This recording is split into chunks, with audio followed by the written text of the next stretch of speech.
Hey, yo, what's good, what's good, what's good? Welcome to Reflections of a DJ, the R.O.A.D podcast presented by DJ City and Beat Source.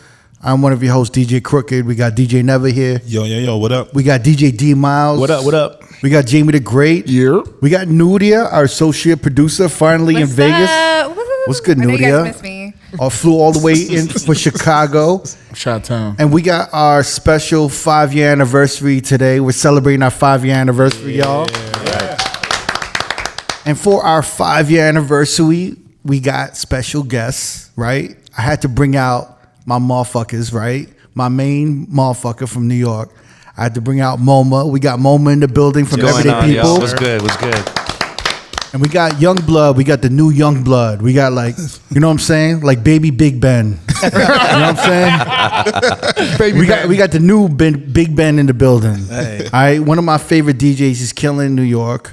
He's from the BX, like Nev. Boogie down. Yeah. Boricua, right? Yeah. Yeah. In the building. Yeah. Don't forget the now he's all shy and shit. You all shy, the cameras is on. With your fresh new haircut. Don't forget the Panamanian, yo. Yeah, all right, man. We got DJ Marty Rock in the building. What's good? What's up? What's good, fellas? I appreciate y'all. Like, so basically, these motherfuckers flew in from New York just for our 5-year anniversary. Yes, That's right. and you guys, you know, you came in just for the love of us. I appreciate it, and dope. it wasn't an easy. We all appreciate it. It wasn't an easy trip, right? It was, Nah, my flight was fucked up, man. I don't know about you, Marty. My shit was rough. damn it. Pause. But it's like, yo, I appreciate y'all being here, man. This is Marty's first time in New York, right? And it's my first time in I'm Vegas. sorry, first time in Vegas. Yeah. My very first time. You've never been in Vegas, huh? Never. You know, it's funny. Like he called his kid and his girl, and he was like, "Yo, check it." You know, he's at my crib. He's like, "Check out Vegas," and it was like very cute. I was like, "Yo," like, you know, I remember when I went on my first couple trips. You know, now I'm like all cynical. You know, Leave me alone. I'm not sharing any experiences of FaceTiming motherfuckers. I'm actually honored to be here, man. Like to be a part of. I've been a fan since day one of the show. And I mean, like Stop lying, I'm dead ass. I've learned so much from the show, and I felt like I knew y'all personally. I mean, at Crooked, I've known you for a minute. Yeah. But tell them why you're really on the show. I'm really on here because we got a little smoke, yo. We got a little smoke. I think it was the episode when y'all was comparing Bad Bunny to Michael Jackson. Right.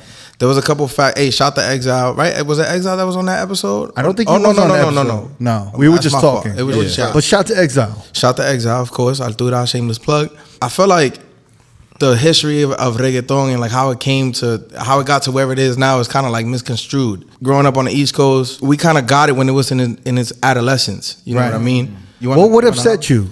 It upset me like your timeline was a little off. Like, well, it was very off. Okay. It was super off. What was our timeline? Explain it. Y'all were saying that the 2000s was like the golden era of reggaeton and it wasn't. It definitely wasn't. All right. When was the golden era? I would say the golden era was between like 2000 and 2010 was like the golden era of reggaeton for us. I mean, that's what we said. Yes, we said that. No.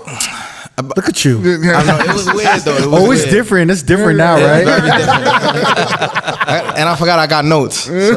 Yeah, look at your notes, whip motherfucker. the notes out. Hold on. Yeah. I got Moma next to me. Listen, hold on. when we're gonna talk about the golden, this is the problem with the R.O.A.D podcast and us. All right. Right. When we refer to like music like reggaeton, right, a genre of music like reggaeton, we're always going to kind of reference it to a crossover level. Yeah. Because we represent Las Vegas, kind of like a Las Vegas mainstream open format, you know what I'm saying?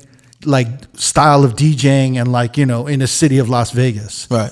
So of course we're going to speak, and even with me being from New York and never being from New York, right, we still did like open format mainstream bottle service clubs. Correct. So we're going to speak on reggaeton from a very like mainstream perspective. Right. So like obviously anyone who was deep, you know what I'm saying? Like deep into the genre of reggaeton and the history. We're going to reference some of that, but we're going to reference the shit. Like, so when we speak of the golden era of reggaeton, right? Yeah. We're going to speak on the crossover hits. Of course. Yeah. Of course. But what did we get wrong? I felt like I had to come on and kind of like check us. I feel like the origin story of it, you got it wrong. You know what I mean? We didn't say the origin. We said, what was the first? No, the origin of it in like when it started to cross over. You know what I mean? So we said one of the first reggaeton songs, the first example of reggaeton that we thought was El General, right? Yeah, Okay. El General, right? Okay. With the boom boom, mami mami, like Right. that. But it was very dance hallish, and you're saying Correct. But that was kind of a big hit back then, right? The reason why it was dancehall is because it was dancehall. Yeah. It was Spanish dancehall. It was called reggae en español, so Spanish reggae. Okay. And the reason that is because I don't know. always like control your tone when you speak to me. Okay? the reason that Now is you're kind of strong. I know you had a long flight. I'm very you had a long passionate. flight. I mean, I'm first of all, He's in the barbershop right this is now. my East Coast Yeah, tone yeah. right here. I'm, You know, It's my East Coast my tone is and a bear in coastal- mind, I did feed you earlier, right? Yes, you did. Pause. Okay, I did feed you. Yeah, I mean, you fed me like a hipster from Williamsburg, but it was good. Nah. I gave him some Give me, good food. give me quinoa. I gave you good food. Yo, y'all should be proud of me. I used to call it quinoa. Quinoa. Quinoa. All right, so you want to ask that? You want to say your shit again? Yes, so it was Spanish reggae.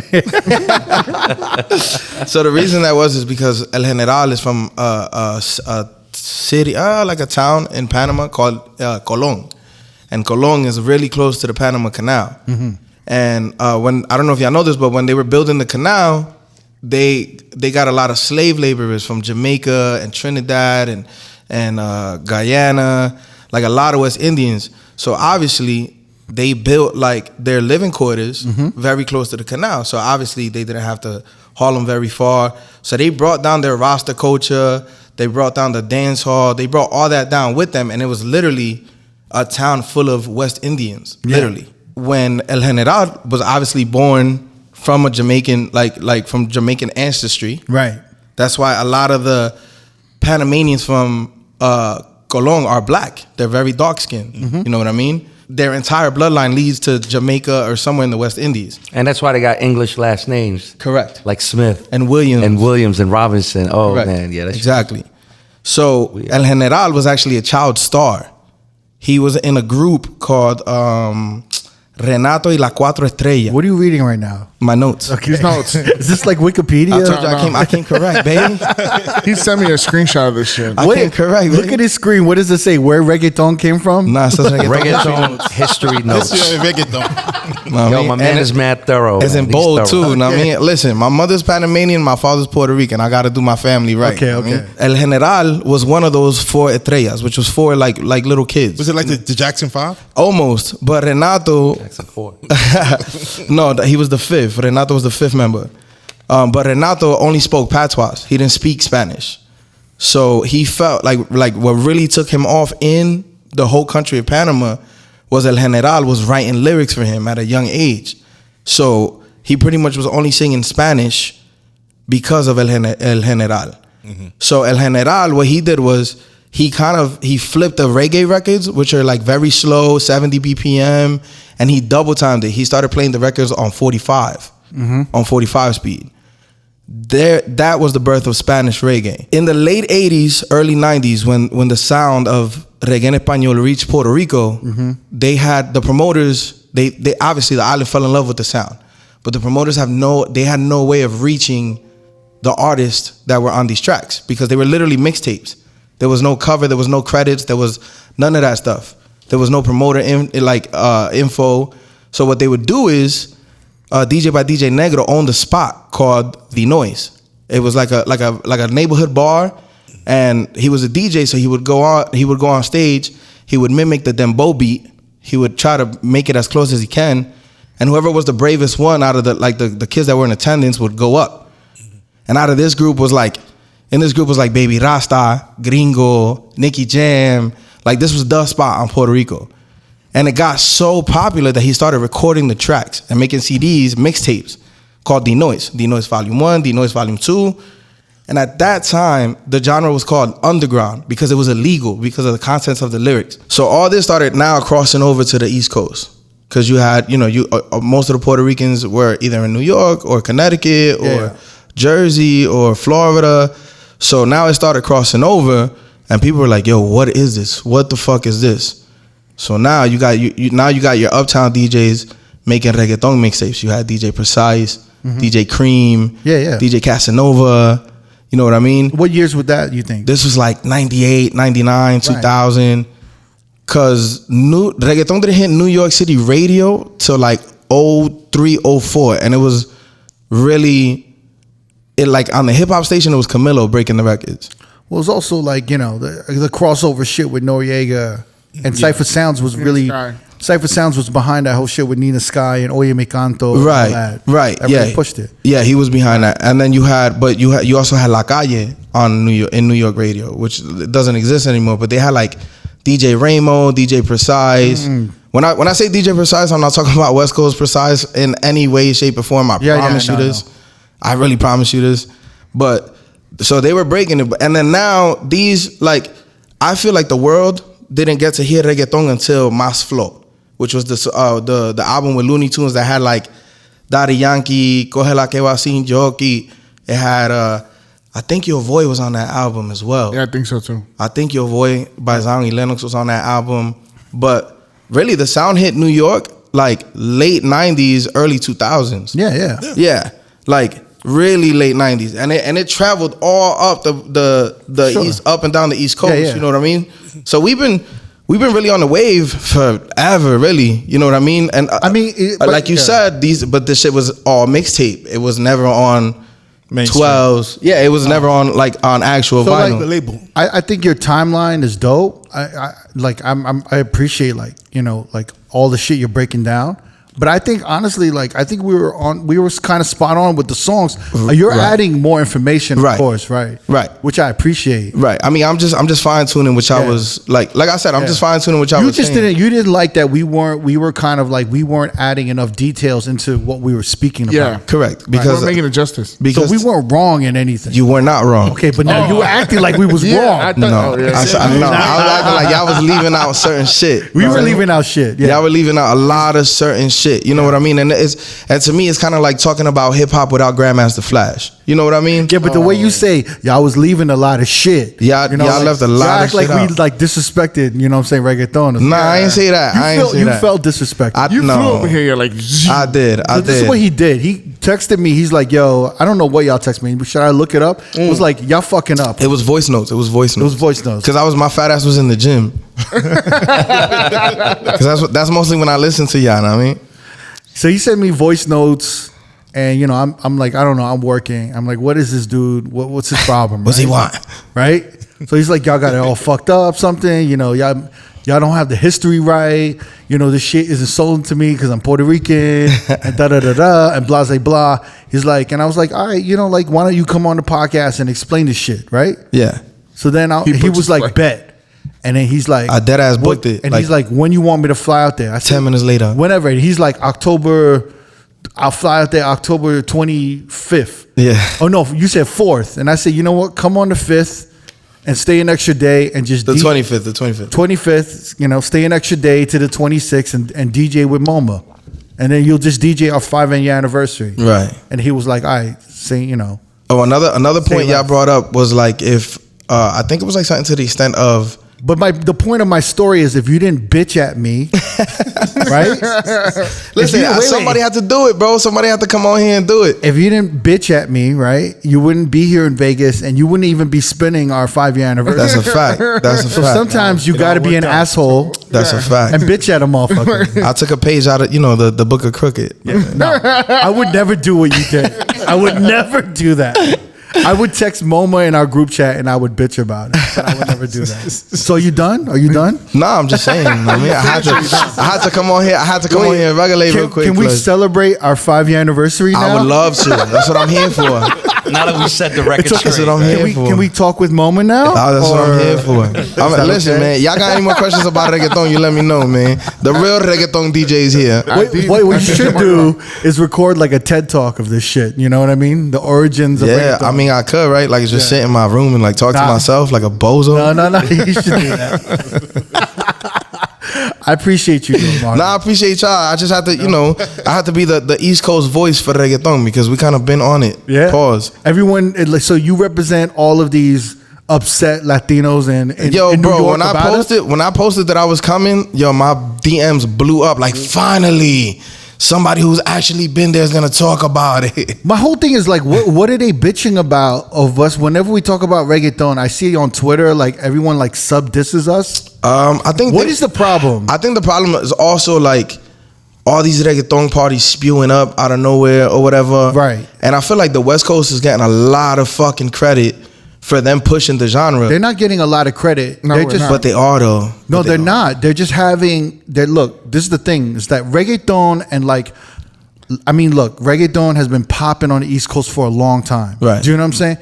It hasn't really had a scene on the West Coast like this Till now. But that's Till what I'm. now. But that's what I'm saying. Like, would the scene have been there? If we would have been breaking. And we're not talking about breaking these records in the Bronx. That's a given. I'm talking about breaking these records at Tao Downtown, at Marquee, at One Oak. I know. But You know what I mean? my thing is this: is that y'all had a golden era, right? Right. Of like reggaeton, and the city was crazy.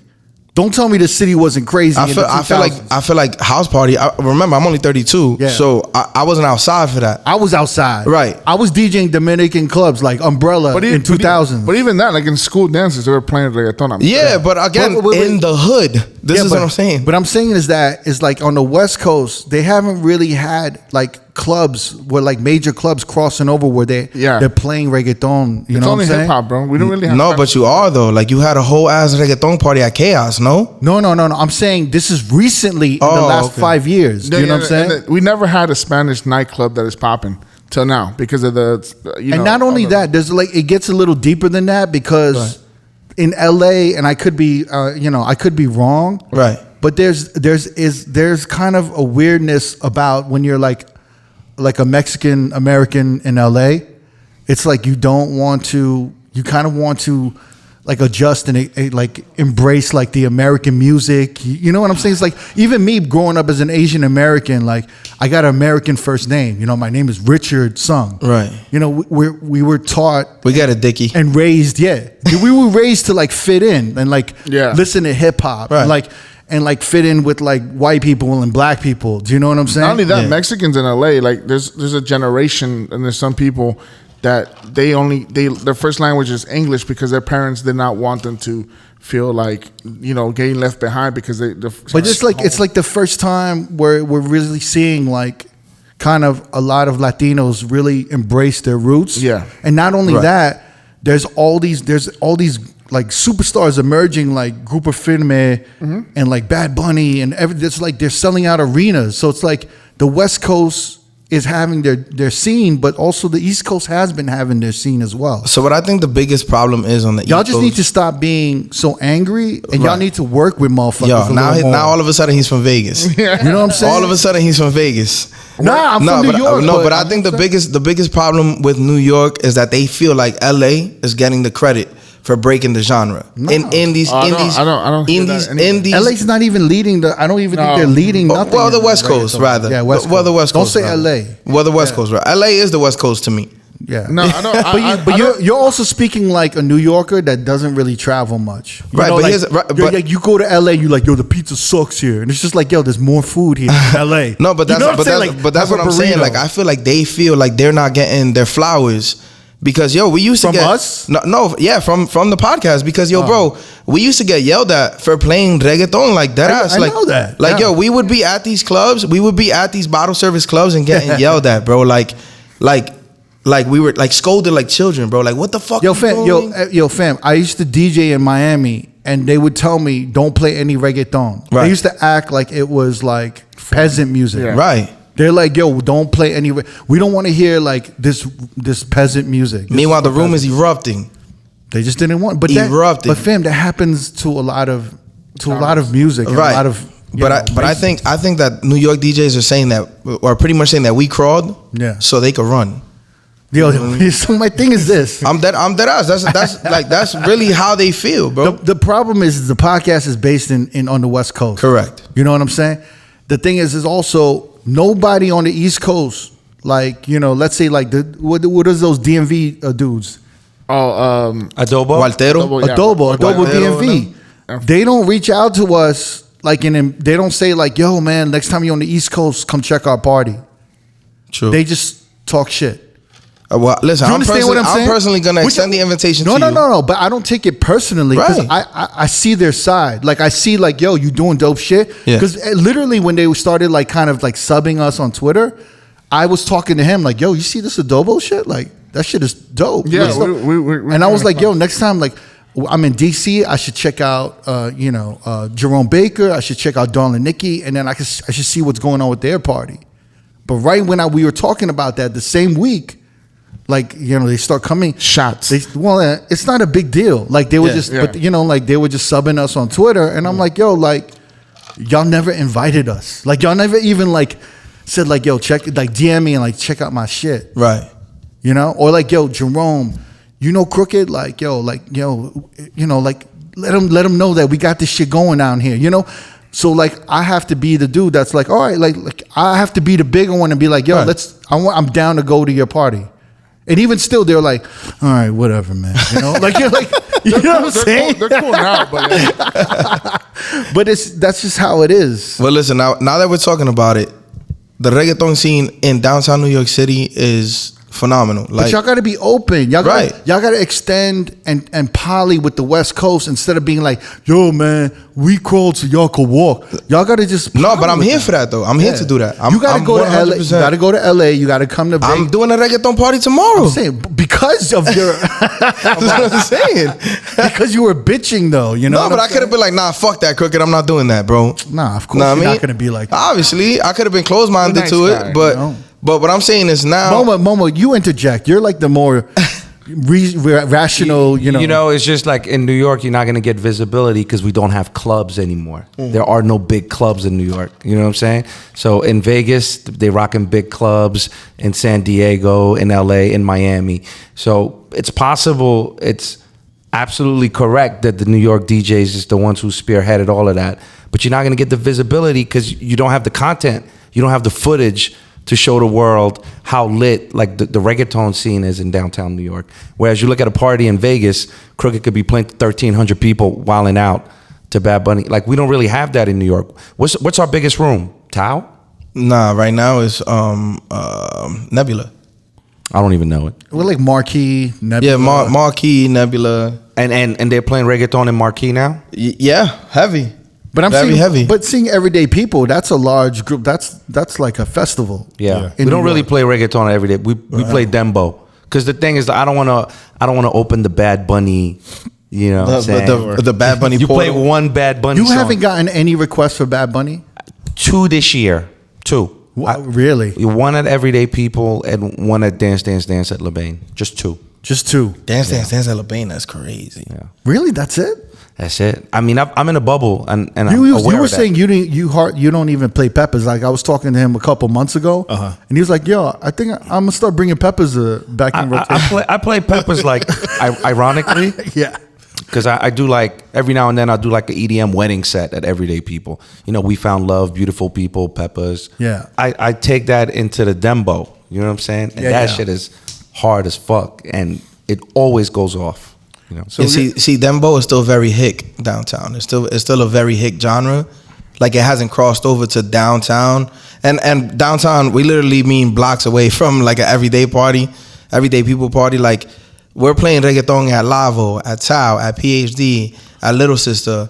And There's like a good handful of that you could play in rotation. Everyone knows. yeah, I mean, there's like La Mama. There's like Se Acabó is good. Right, Se Acabó la Cuarentena. If they're Just really like in that. it, you could do 4K. You could do like some other shit. You right? could Uva, like that shit. yeah. You could do like Lo Aparato by Right, El right. Alfa, shit like that. Anything El Alfa really hits, but Can you play like the 114 BPM like sexier shit? you gotta get like if you do, it has to be either Toquisha or Rosalia. See, I could play that because it works with Afro beats, Right. For me, Right. You know what I mean?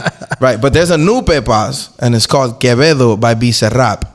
It's Quevedo, and he's a Spanish artist, like from Spain. Yeah. And Bizarrap is he's a producer from Argentina, and that song has not missed yet. It's like 10 for 10 for me. I mean, what I would love for you to do, Marty, is like I want you to travel more, and I want you to like do more West Coast shit. Yeah. And you'll kind of actually understand. Like I love, like when I go to New York and I hear like I haven't gone to a Latin party yet in New York though. Please come next time. I think I went to a Dembo party with Dana Lou. Shout out to Dana Lou. Okay.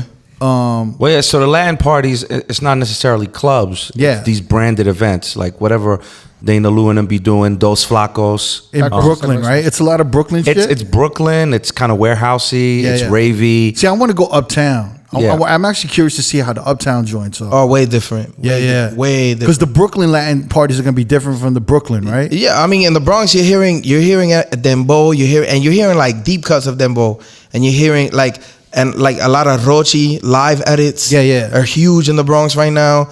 They're still playing like típico, they're still playing merengue, they're still playing bachata. You know what I'm enjoying about the West Coast Latin parties is the diversity.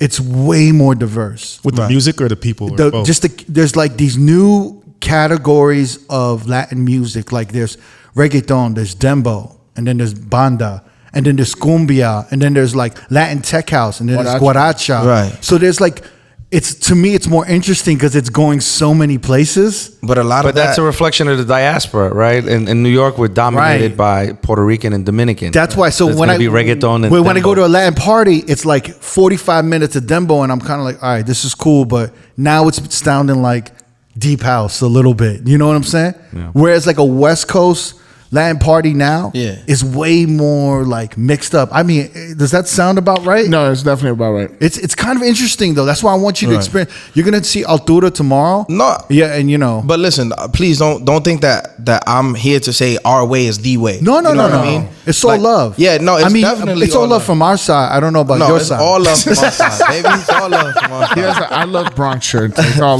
First off, Puerto Listen, Rican. I just don't want to get caught up in the Latino beef, man. I'm the Afro beats guy, all right? Listen, Puerto Rican and Dominicans don't hate each other. Almost every show that you meet from New York is Really? Puerto Rican They and used to Dominican. hate each other when we were growing back in the up. day until they started they fucking cool each now? other. Every girl you might meet from New York is probably Puerto Rican and Dominican. Really? 80%. Isn't that weird? 80%. 80% of the shorties are Puerto When Rican. did that and Dominican. happen? What year was that?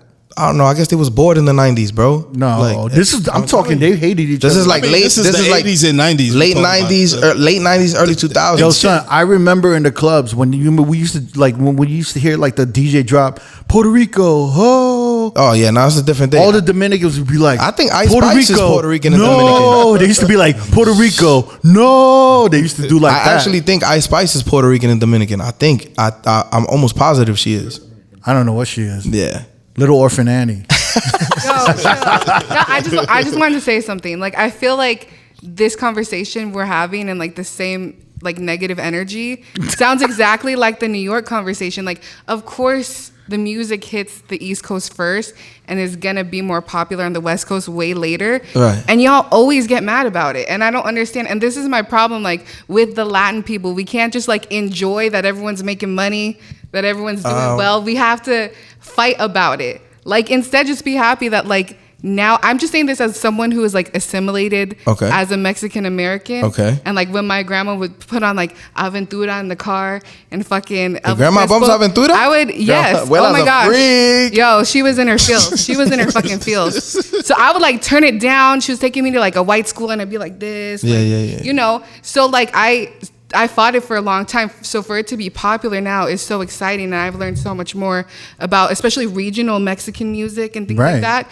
So instead of like being pissed off, like y'all can't just be happy. That's like, oh, everyone's eating. Wow. Like everyone's doing good. I feel like it's the same hip hop conversation, East Coast and West Coast people fight about too. Like, it's that we really just can't be happy about it. Well, listen. I'm here. I was here to set a couple things straight, but I'm also here to let y'all know that any West Coast DJs. Matter of fact, I slid in JQ's DM. I saw he was. That's JQ. I saw he was in the Bronx, and I was like, "Yo, why you ain't hit me, bro? Like you should have. I mean, like, because you angry, because you mad and shit. No, never.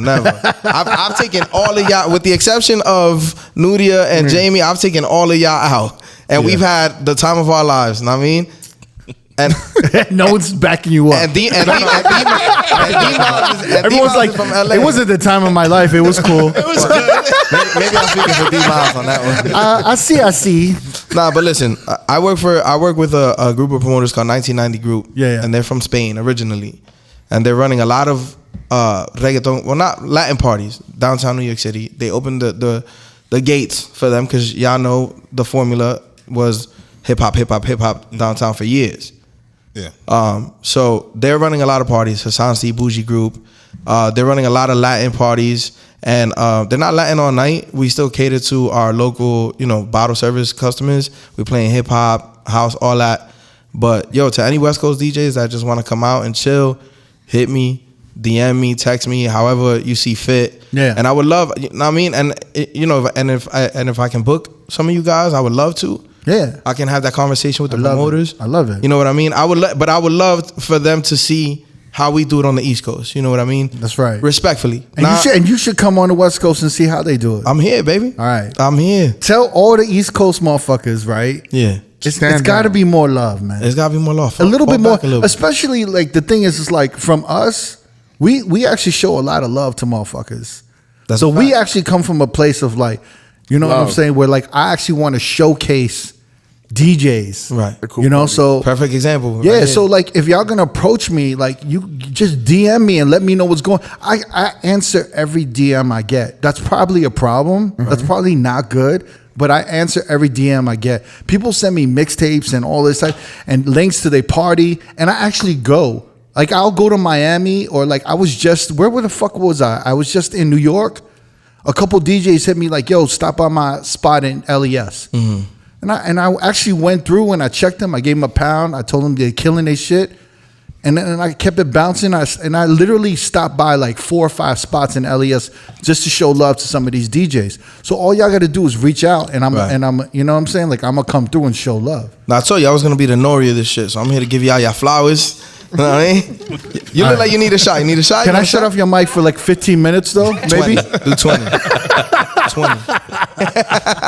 We gotta talk to Moma. Yes, we do. Look. Even Moma, even though it's your 17th time on the show, let's talk to you. I'm sick of talking about myself. Nah. Y'all actually want to check out Everyday People. How much? So, like, Moma, you were just in a commercial with Beyonce. No big deal. Right? For Tiffany, This right? is light work, man. It's Yeah. light work. No, don't talk like that. Tuesday. It was a Man. Tuesday. He's wearing Tiffany colorway. Did you notice that? Look at this motherfucker. Yo, so I gotta talk to you because this is big. You were just in a commercial with Beyonce for Tiffany, right? That's right. That's big. Don't want, like, we got to give him a phone.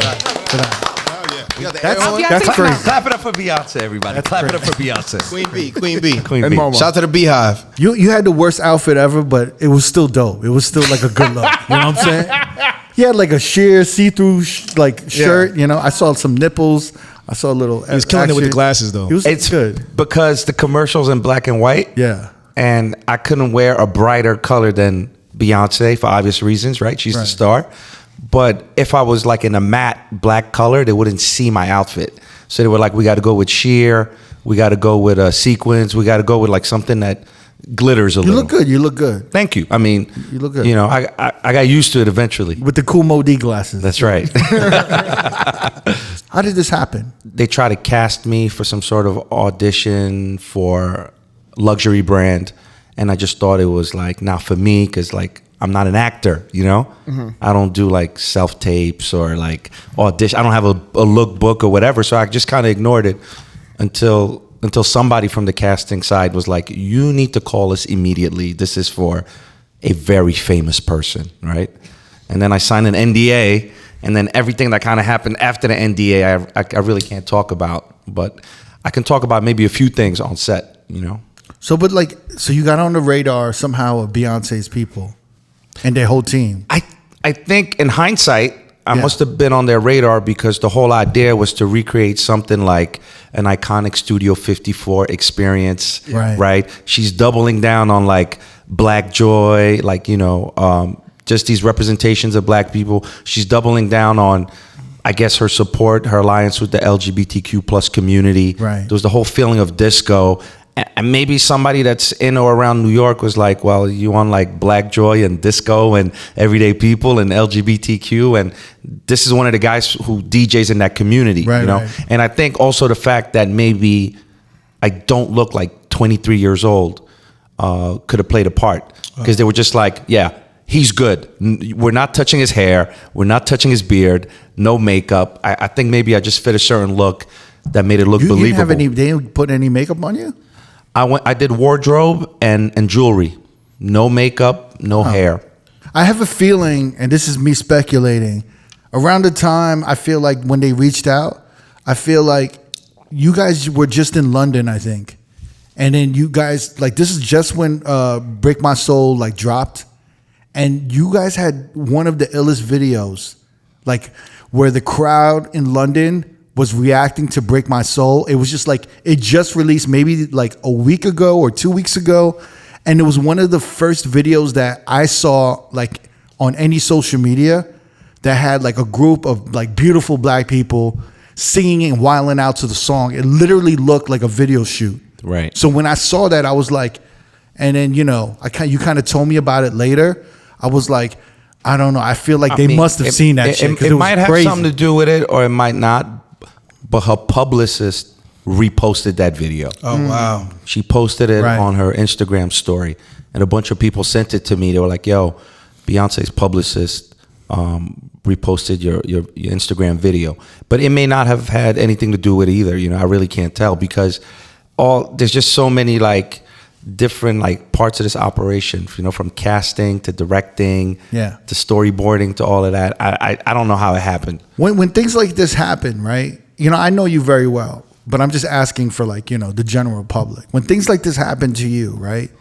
Does your mind go into like, yo, could be nothing, this could be everything, does your mind kind of go through this phase where you're kind of like, this could change my whole career, or you're just like, take it easy, this could turn into nothing? I'm very good at like managing my expectations, right? I was just kind of like, it's very possible that they're just going to show the back of my ear and show my pinky scratching the record with like the Tiffany ring on it, right? I didn't think I was going to get that much airtime. You know what I'm saying? I didn't think I was going to be like, quote unquote, the co-star. The person having the interaction with Beyonce in the commercial. That was just like a great look. That's when it really hit me. You know what I mean?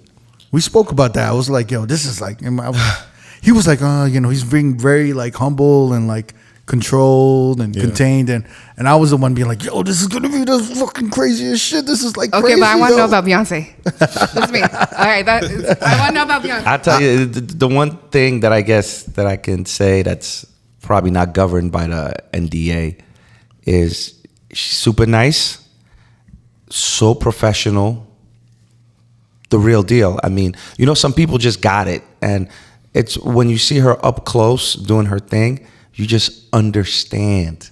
She makes people dream. You know that? Like all the actors, all the extras, all the dancers, they were not acting. When they were hyping her up, they were like genuinely hype. You know what I'm saying? She's just got that thing, man. I mean, shout out to that team for actually like putting somebody who's a real DJ in the commercial, because they could have put any influencer. I mean, how many times do we watch a movie or a party scene in a club on a show and we see somebody in the DJ booth who's not even a real fucking DJ? You know what I mean? It's just a hired Even extra. the equipment, like there's no plugs. Exactly. So literally when I walked in, I was like, yo, let me just get to the booth. Because, it's a shoot. You got your set times. And when it's not your set time, you got to be off camera, right? I was like, let me just get there like 30 minutes early. Let me look at the booth. And I just looked at it and I was like, I'm going to fix this. I'm going to fix that. Because I don't want to get dragged on Twitter by the DJ community. No, dead up. Because, the needle, the tone arm is up, right? Right. It's not touching the vinyl. Or like, oh, what is this? This ground cable is just dangling. Or like, there's no levels hitting on the faders. Right. I made sure that there were levels hitting So you were consulting too. You were like DJ consulting as well for the I think equipment. I can say this without, probably getting sued. Yeah. But yeah, I had him replace the mixer. When I got there, I was like, this is not the right mixer for this kind of experience. Studio 54, it was a very high budget type of production. So within 30 minutes, they had like a fire rotary mixer. And of course, I plugged all the turntables in, and anything that really didn't lead anywhere, like the master out, I made sure like those XLR cables were hidden. Because I was like, I'm not going to get caught out there. You know what I mean? Yo, what did your mom say? About what? About you being in the commercial. She said, look at the way Beyonce looked at my son. I love that. That's dope. That's dope. I love that. I love that, man. I texted Moma, yesterday's price is not today's price. The fact that somebody who's actually relevant and connected in the scene, that's a moment for all of us to be proud of, bro, because this is somebody who's actually outside. Yeah, it's not a retired old fart who's screaming on the radio. It's somebody who's outside. What are you talking about now? Y'all know who I'm talking about. That was really fucking specific, man. Y'all know who I'm talking about. So is that all you can say about Beyonce? That's really, I mean, and even if there's nothing else to say, she's just super professional, super nice. She pulled up, did her thing, then and then bounced. And she floated away. Yeah, and she lit up the room. You know what I'm saying? So right now with Everyday People, you guys are off season, or you guys are ending your season, right, for Everyday People? I think you can say that we just kind of like ended the Northern Hemisphere summer season, right? Mm-hmm. But now we just did Atlanta. We're moving to Miami for Art Basel. When was the last time you was in Atlanta? Atlanta was 3 years. 3 years. Yeah, it was 3 years. It was amazing. Pre-pandemic, right? Yeah, Atlanta was amazing. So hopefully next year we're gonna do it twice. Yeah. We got Miami for Art Basel, which I can't even talk about it, but we probably booked the biggest artists we've ever booked. Yeah, this Art Basel is gonna be crazy for you guys. Art Basel is gonna be insane. It's gonna be insane. This is a very special year. I mean, like I don't want to G you up, but this is a very very special year. What do you mean? It's your best friend, G him up. No, but I'm saying like this is a very special year for you because the thing is like Moma's not gonna talk like this, but I have to talk like this because he's not gonna talk like this. Yeah, does that make sense? So like this is a very special year for you guys, and then after Art Basel, I'm really excited to see what happens next year. Yeah, and again, we're working on some big things. I really can't even talk about it. Right. But, we just finished like a 10-year cycle. And the whole thing is you don't want to stagnate. And what I'm seeing right now is as we're starting the next 10-year cycle, because our crowd is weirdly the same age as when we started, Right. When we started, our audience was like 25, 26, 27.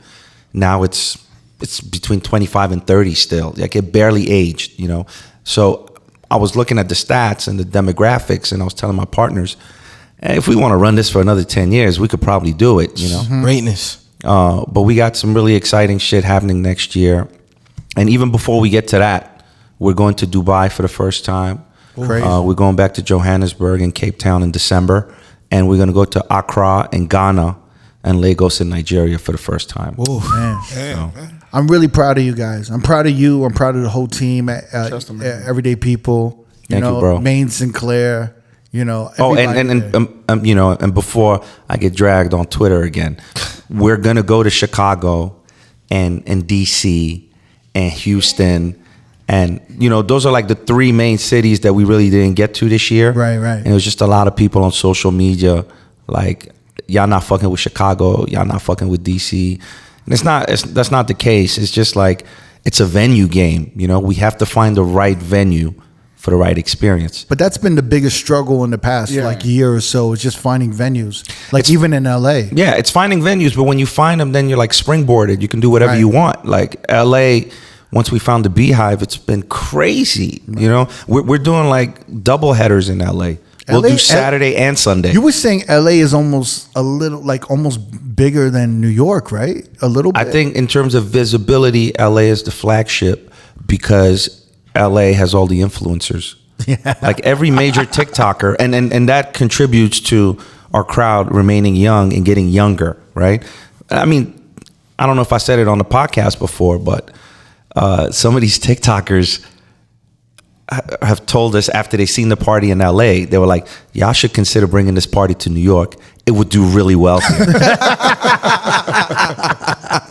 Stupid. Wow. No, it's not even stupid. Like, this is literally a 24-year-old. Yeah. Right.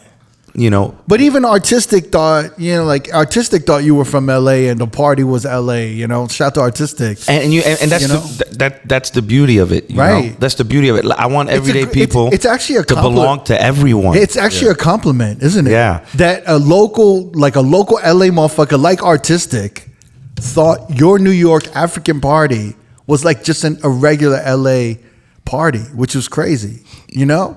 I think it's dope. But it's not an African party, right? It's a diaspora party. So we play everything. Everyday People was like when it started was like a New York African party. Right? It wasn't. It wasn't. No, what happened was that, every like 5 to 10 years, there's like an event series or something that really benefits from a bunch of things that happen at the same time. I always say like the do-over was the Twitter party.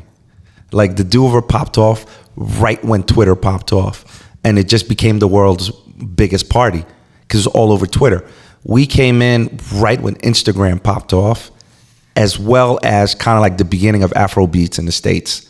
So those two things, they gave us a boost. And so we were known as the party that played Afro beats. But if you go to Everyday People, the predominant music being played is hip hop. It's hip hop and R&B. It's probably 50% of the night. And then the other 50% is going to be dance hall, soca, Afro beats, amapiano now. You know what I mean? There's gospel being played these days. There's like house music. The doors that Beyonce has reopened. Like you could literally in prime time play Gypsy Woman, play Show Me Love. If you want to let your nuts hang, you can play Brighter Days by Kashmir. Ooh. The crowd is rocking with it. Follow Me? Follow Me for sure. 100%. So I think it's a misnomer to call it an African party, but it's correct to say that it's the first major party that kind of incorporated the African sound. You know what I mean? It's not only the African sound though. It's the crowd itself. It's African people used to be incognito, right? Right. Before it was cool to be African, we would just assimilate, either pass for African American or pass for Caribbean, right? And now that everybody has something to be super proud of, right? And they're waving their flags and Burna Boy and Davido, now you're seeing there's the illusion of there being more African people, but they were always there. And instead of selling a genre, sell a feeling, right? Right. And then when the sound change, when the artists change, when the eras change, as long as the feeling is the same. Yeah, it's still relevant. People, that feeling. Like, I think people still come to my shit 20 years later because it's the same vibe. Right. Yeah, I think that's true. I think it really is about the feeling. But I'm glad you guys are here for our 5-year anniversary. So actually, like, Nudia and I, or actually more Nudia planned. Yeah, more Nudia. Nudia planned a whole bunch of activities for us to do. Yeah. These are going to be fun. I'm not playing Twister with none of y'all. Nudia's over here getting pissed because she's just like, when are we going to get to our activities? When are we going to get to the activities? We have a regimen and we're going off schedule here. Right. All right. It's just like a baby shower all of a sudden. She's like the baby shower planner right now. Okay. So like we have a couple of activities that we wanted to do. This is one of her ideas and I thought it was interesting and I kind of wanted to check it out, but she wanted us to listen to our very first episode ever. The first, not the whole thing, the first 2 minutes of the first. The whole episode. No, I'm just kidding. But like they could commentate it. When directors and stars watch the movie and they like talk about it. So I went back and I listened to it one night when I couldn't sleep and I thought it was hilarious. Run it. Because it's so bad. Run it's it. Real good. I'm afraid. I'm afraid to hear this. You see everyone's personality already. Really? Okay. All right. So this is... Welcome everybody to the lunchroom special with Jamie the Great. So we were going to call R.O.A.D podcast Reflections of a DJ. We didn't know what we were going to call the podcast. Yeah. So, all right. So let's start. I talked to Jamie about starting a podcast and I said, yo, D, never come and sit down. So we didn't know what we were doing. Yeah. We just told him show up on Monday or Tuesday and 3 Monday o'clock. at the warehouse. So we had a bunch of mics and we were just like, let's just see what happens. And I told him, I'm not going to start this podcast until we record 6 to 8 episodes. And then like, being 10. And like we kind of figure out what it is. Yes. So even when we started recording, we didn't know what the name of the podcast was. We didn't know like how it was going to be organized or whatever the fuck it was going to be. So yes. We were like at this point we were like maybe thinking the lunchroom. I think we were like it was a lunch. So weird. This is the first Very first podcast we did. The very first podcast we did. And I think we called it The Lunchroom because I wanted this podcast to emulate the times when when we would like DJ, and at the end of the night, we would go to a diner. Yes. And we would talk at 4 or 5 a.m. at the end of the night. So this is a pilot episode. This never aired. No, it did air. It did air, yeah. Okay. So when we launched the podcast, we had 8 episodes already in the tank, and we released 8 all at once. So this was supposed to be like when DJs, after they gig, when we all linked up and we just talked about our gigs and we complained about shit. There was no structure. There was nothing. Yeah. Say the air date. This aired, September 17th? No. I mean, we recorded 2017. Yeah, this is October. This is like the second week of October. Yeah. In 2017. In 2017. And this was at New in the office. I think. Yeah, this is in the back warehouse. Yeah. That's why it sounds so echoey. You're making it sound like it's called the Lunchroom Special. The Lunchroom. The Lunchroom, yeah. Okay, I'm Jamie the Great. To my The right. Lunchroom Special. And then for some reason, I thought Jamie would be the host, but he was horrible. To my right, we have the It's 8-line special. Episode's called Trial and Error. Macaroni. The episode is Trial and Error. Yeah. Okay. What's a special crew right now? This is really bad. Like, do we have to listen to this? Yeah, Like, no, you you come in fucking real up the quick. branding is what I'm saying. Let's call it like, yo, welcome to the Lunchroom. We have a special episode. Sounds like someone's wearing a wire. By the way, we didn't use no headphones for the first 3 or so. I forgot about that. So there's no headphones, so that's why it sounds so off. We weren't wearing headphones? No. So episode. First episode. It's special, B. So why is it special? Because it's the first. the first It's the first It's one. not. It doesn't make any. He shouldn't have said special. Should have just said, So said welcome to the lunchroom. We'll edit this shit out. Don't worry about it. Relax, yo. And this is an important thing. I have to let you guys know. When we recorded this, I told Jamie, I said, I cannot edit this. Because if I edit this, It'll never be done. I'll overanalyze You will still be it editing. and I will chop everything out. You don't even let that one go. I will chop I wouldn't have even left that in. I would have been like, we can't air this. Yeah. So the first 8 episodes, I listened to Jamie's dumb ass on like, how does it sound? He's like, it's great. You know, it's like, this episode's great. Like every episode we recorded was great. And I was just like, I knew if I listened to it, I would have been like, no, there's no way we're doing this. Yeah. The Lunchroom Special. I kind of want to leave this whole shit on. You should. Anyway, welcome to the Lunchroom. So all 5 viewers can watch this shit? No, we have more. Welcome to the Lunchroom podcast with Jamie the Great. To my right, I have my host, my co-host. Yeah, introduce yourself. Yes, Crooked. Yo, we sound so young. And then to his right, we have the Great. Never. And then to You're a horrible host, by the I way. know that's right. I never took on that job. You know, like one of these episodes, we should have like one of you guys. We talked about this before. Well, lead the D-Miles shit. used to be the one, and then you took over. I used to do the intro. Yeah. We used to like do something weird, and then it got on my nerves, right? I think I was like giving people nicknames and shit. Yeah. And then he would say, I would call Never the Black Panda. And I would call you Korean Blow. And he was like, yo, stop this shit. I think the way you introed it, you just sounded too radio. Maybe. yeah, it was like, And I was like, nah, this motherfucker makes it sound like we're on Power he'll 106 be or like, something. August 24th. How you guys doing? Oh, yeah, I used to say the date and all that shit. He was like, no, this is too... Holla, holla, holla. Welcome to Reflections of a DJ the Road podcast. That's why he lost his job. Yeah. Road podcast in Las Vegas, recording live with my... There we go. We don't need to like explain where motherfuckers are from and everything. I mean, we'll kind of get into it because, fuck, it's the first one. So, I mean, You're from New York. From New York, from the Bronx. Ned's from He's the Bronx, OG. Boogie right? down. BX. Did you know DJ Cool Herc or no? My God, this is so bad. But that's when Jamie first met Never, right? So he didn't. Yo, that was the first time you never ever spoke. Yo, It was, yeah. I'm amazed this shit is still up on Spotify and iTunes and all of that. you know, there's a comment here. Oh yeah, read the comment. This comment's amazing. This comment's like, it's dope listening to this shit and seeing how far the podcast has come. You know what's crazy? It's a backhanded compliment. A lot of people I talk to, they tell me they go back and listen to those early ones just to like see the progression. A lot of people Really? tell me that, and I'm like, really? You like listen to that shit? And like, yeah, like it's kind of ill to see the progression of you guys. You're so bad. This is really bad. For my time, my older sisters used to like go to their parties. That's fucking sick. For back in the days. Cricket's from, where you from, I'm Cricket? from New York, but me and him, we moved to Vegas. That's cute. You've been here, what, 14 years? Yeah, actually 15. 15? Yeah.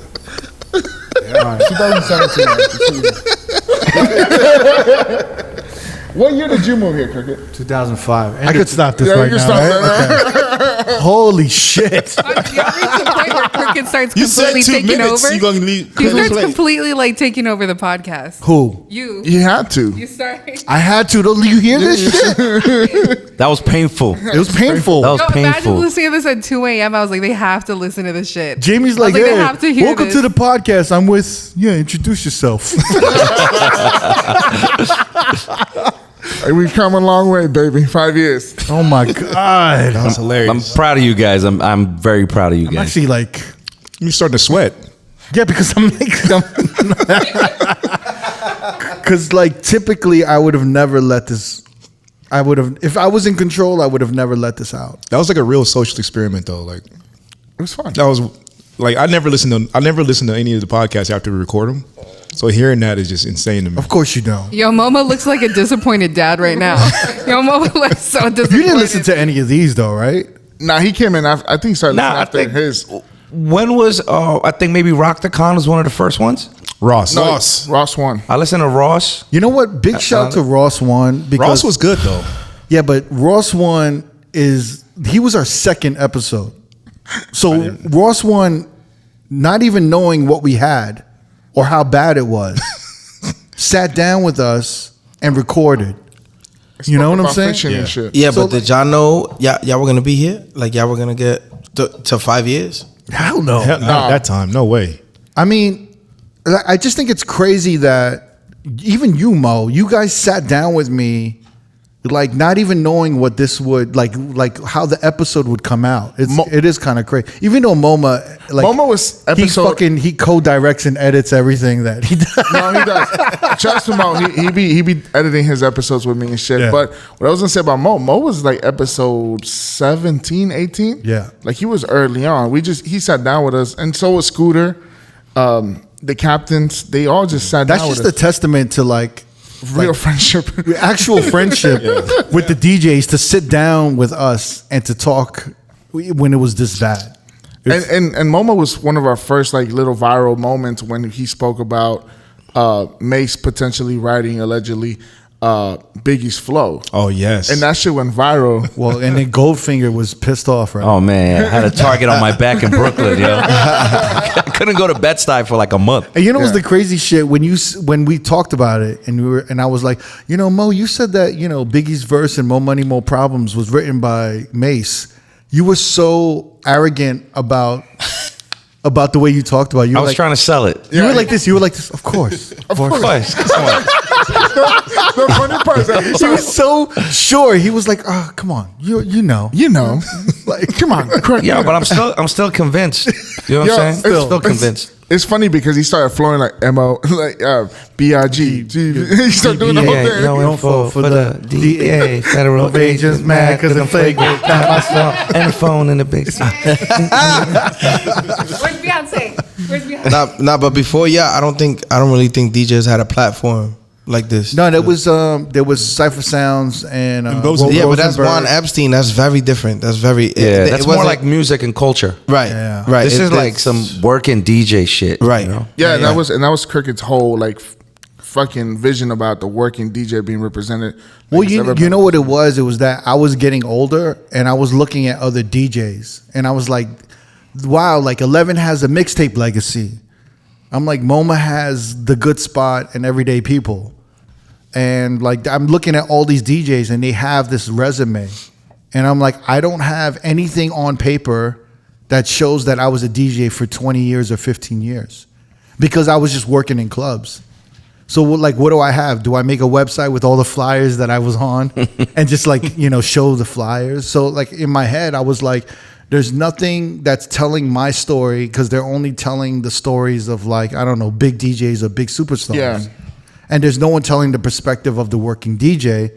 And I was like, all I know are working DJs. So I could, you know, I could interview all these people and I could highlight Moma, I could highlight Ross, I could highlight Rotacon's story, you know, like all these DJs that nobody kind of would have known about in the 2000s.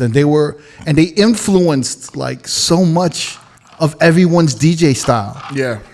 Like the West Coast DJs that you hear now, like they were influenced by like a lot of different East Coast, Miami, New York DJs. South, everywhere. Yeah. But there's also a ton of like New York DJs that were influenced by West Coast DJs. So like a lot of people don't know this shit, you know what I mean? So I thought it was important at that time, but that's why I did it, just so people could know that there was all these stories and all these important people pushing the needle on the culture that they wouldn't know about. And it's not like, I don't know, it's not only like Diplo and Mark Ronson and like these superstars and DJ AM. There's like all of these, you know, these real working DJs that were not in the spotlight that made everything happen.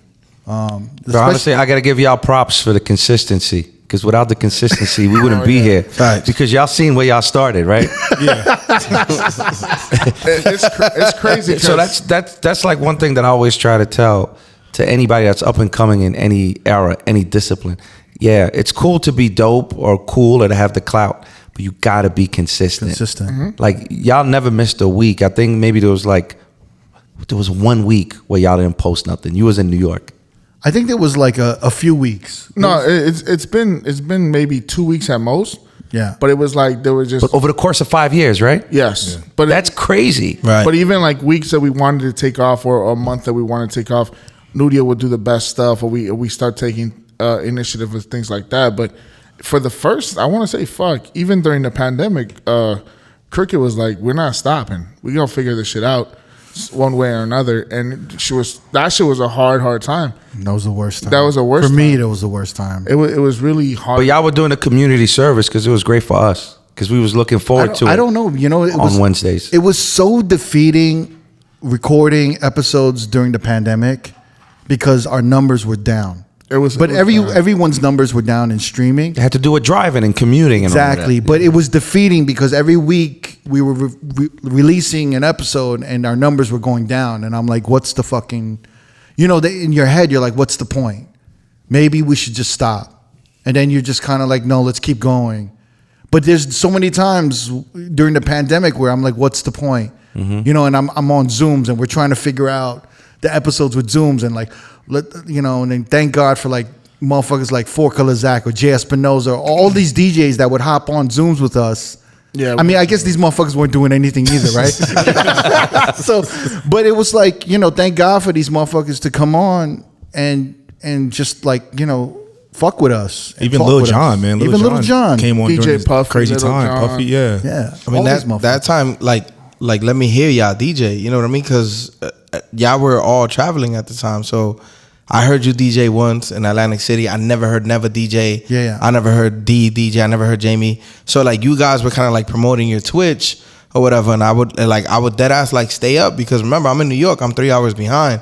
So I would stay back. I would stay up to see y'all. Really? Even that, the Twitch era was insane because we didn't even know what we were doing. We were just trying to figure out every fucking week. Right. Coming up with potential battles and all this shit. And I look back, I'm like, man, we just... And editing the battles with instrumentals because of the copyright shit. Oh my God. Uploading shit, testing shit. Like even trying new audio shit. It was a hard fucking year. Trying times. The amount of work we did during the pandemic, that 2020 year, it was just like really defeating. I think that was the most distant we were with each other. Yeah. I think that's when we almost like really ended the podcast. Yeah, there was one time Cricket was like, I don't know, you fucking figure it out. And he hung up on me. I'm like, damn, this shit, I got to give him some space, but I can't let him just dip on me and dip on the whole situation because it was tough. It was mental draining for him because he had to deal with 3 other personalities. and try to, everything's happening at that time. Well, like, fucking the climate. The climate was tough. Neville was going through his shit. times. D was going through his shit. Jamie was going through his shit. And I'm trying to keep all of us together. Yeah. And I'm like, I have to approach Never a certain way, D a certain way. D's going through something. And I'm trying to like keep everyone together and like keep it motivated. And meanwhile, there's like literally no return. But are you also going through some shit yourself? 100%. Yeah. I feel like they're. Because you're making it seem like they go through some shit. Yeah, well, they both kind of had a really, This was my shit. Was keeping all these motherfuckers together. keeping That was the thing that stressed me out. Was keeping these motherfuckers together. like focus and stuff. But there was some trial times for all Yeah. 4 of us and shit during that whole time. Yeah, I hated the pandemic. Yeah, none of us are seeing our families. Like it was just And weird. then Neva and D had like a really like bad passing in their families and stuff like Right. that. And they were dealing through that shit. And it went from the passing, boom, right into the fucking, the quarantine shit. And it's like, you don't know what the fuck's No one's happening. working. No one's working. How are we gonna do this shit? Everyone's savings is going out and blah, blah, blah, whatever. But my biggest worry was this, keeping everyone together. And then like kind of, at certain points, there was a point where D didn't want to be involved. And, Neville was frustrated and he was going through his shit. And Jamie was being frustrating too. So I was just like at a wit's end. I was like, why am I working so hard to keep everyone together to do this podcast when nobody in the podcast cares? Yeah, but I learned so much off of this podcast. So much. Like me being a working DJ in New York, like working so much, I don't get to travel much, So, and a lot of dope DJs from the West Coast don't play in New York.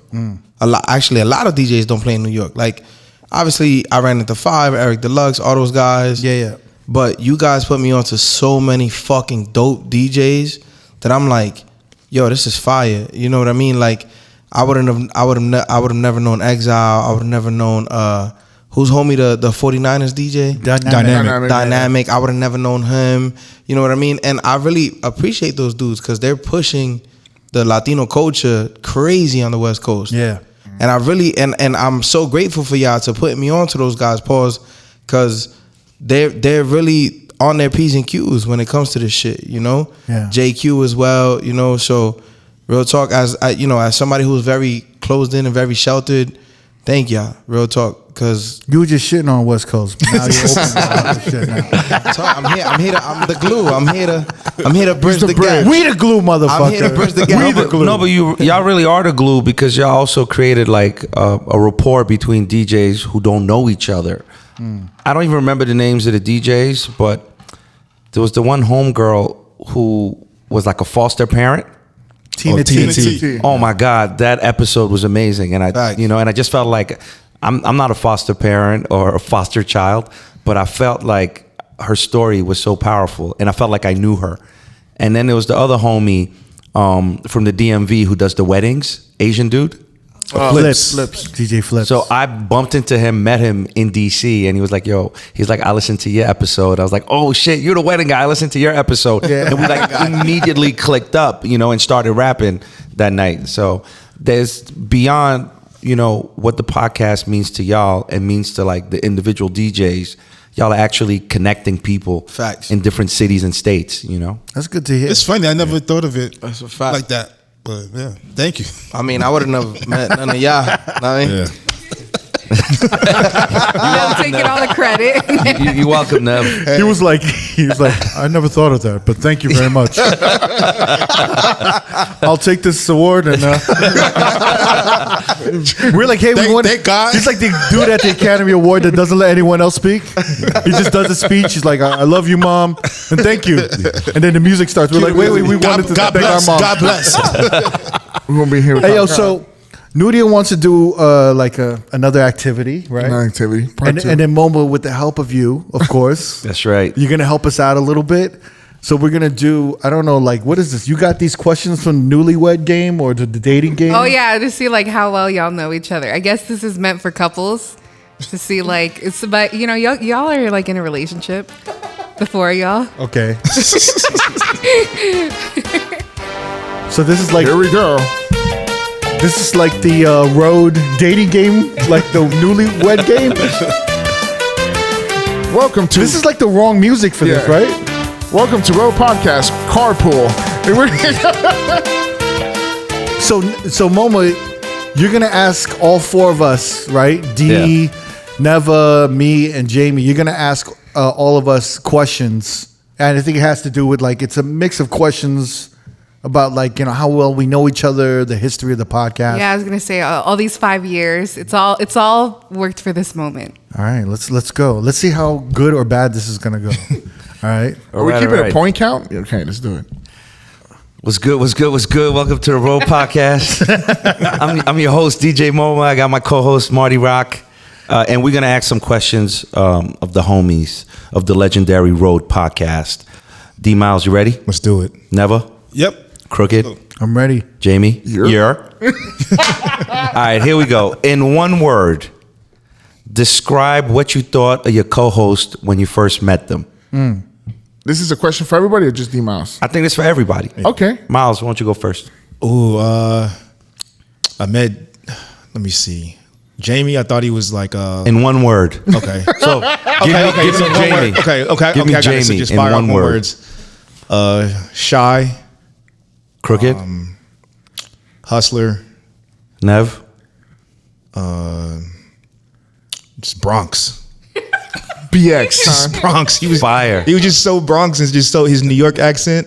I never really met any dudes from like that from New York, so he just exuded that energy. That's right. That's a rapid round. I like it. I never. One word. Describe what you thought of your co-host when you first met him. Starting with who? Start with D Miles. Nice. Okay. Jamie, asshole. Wait, you got to explain that though. Yeah, Why- No, but why do you? I think it's, No, because it's great because these guys, the Never kind of hated Jamie in the first 6 months.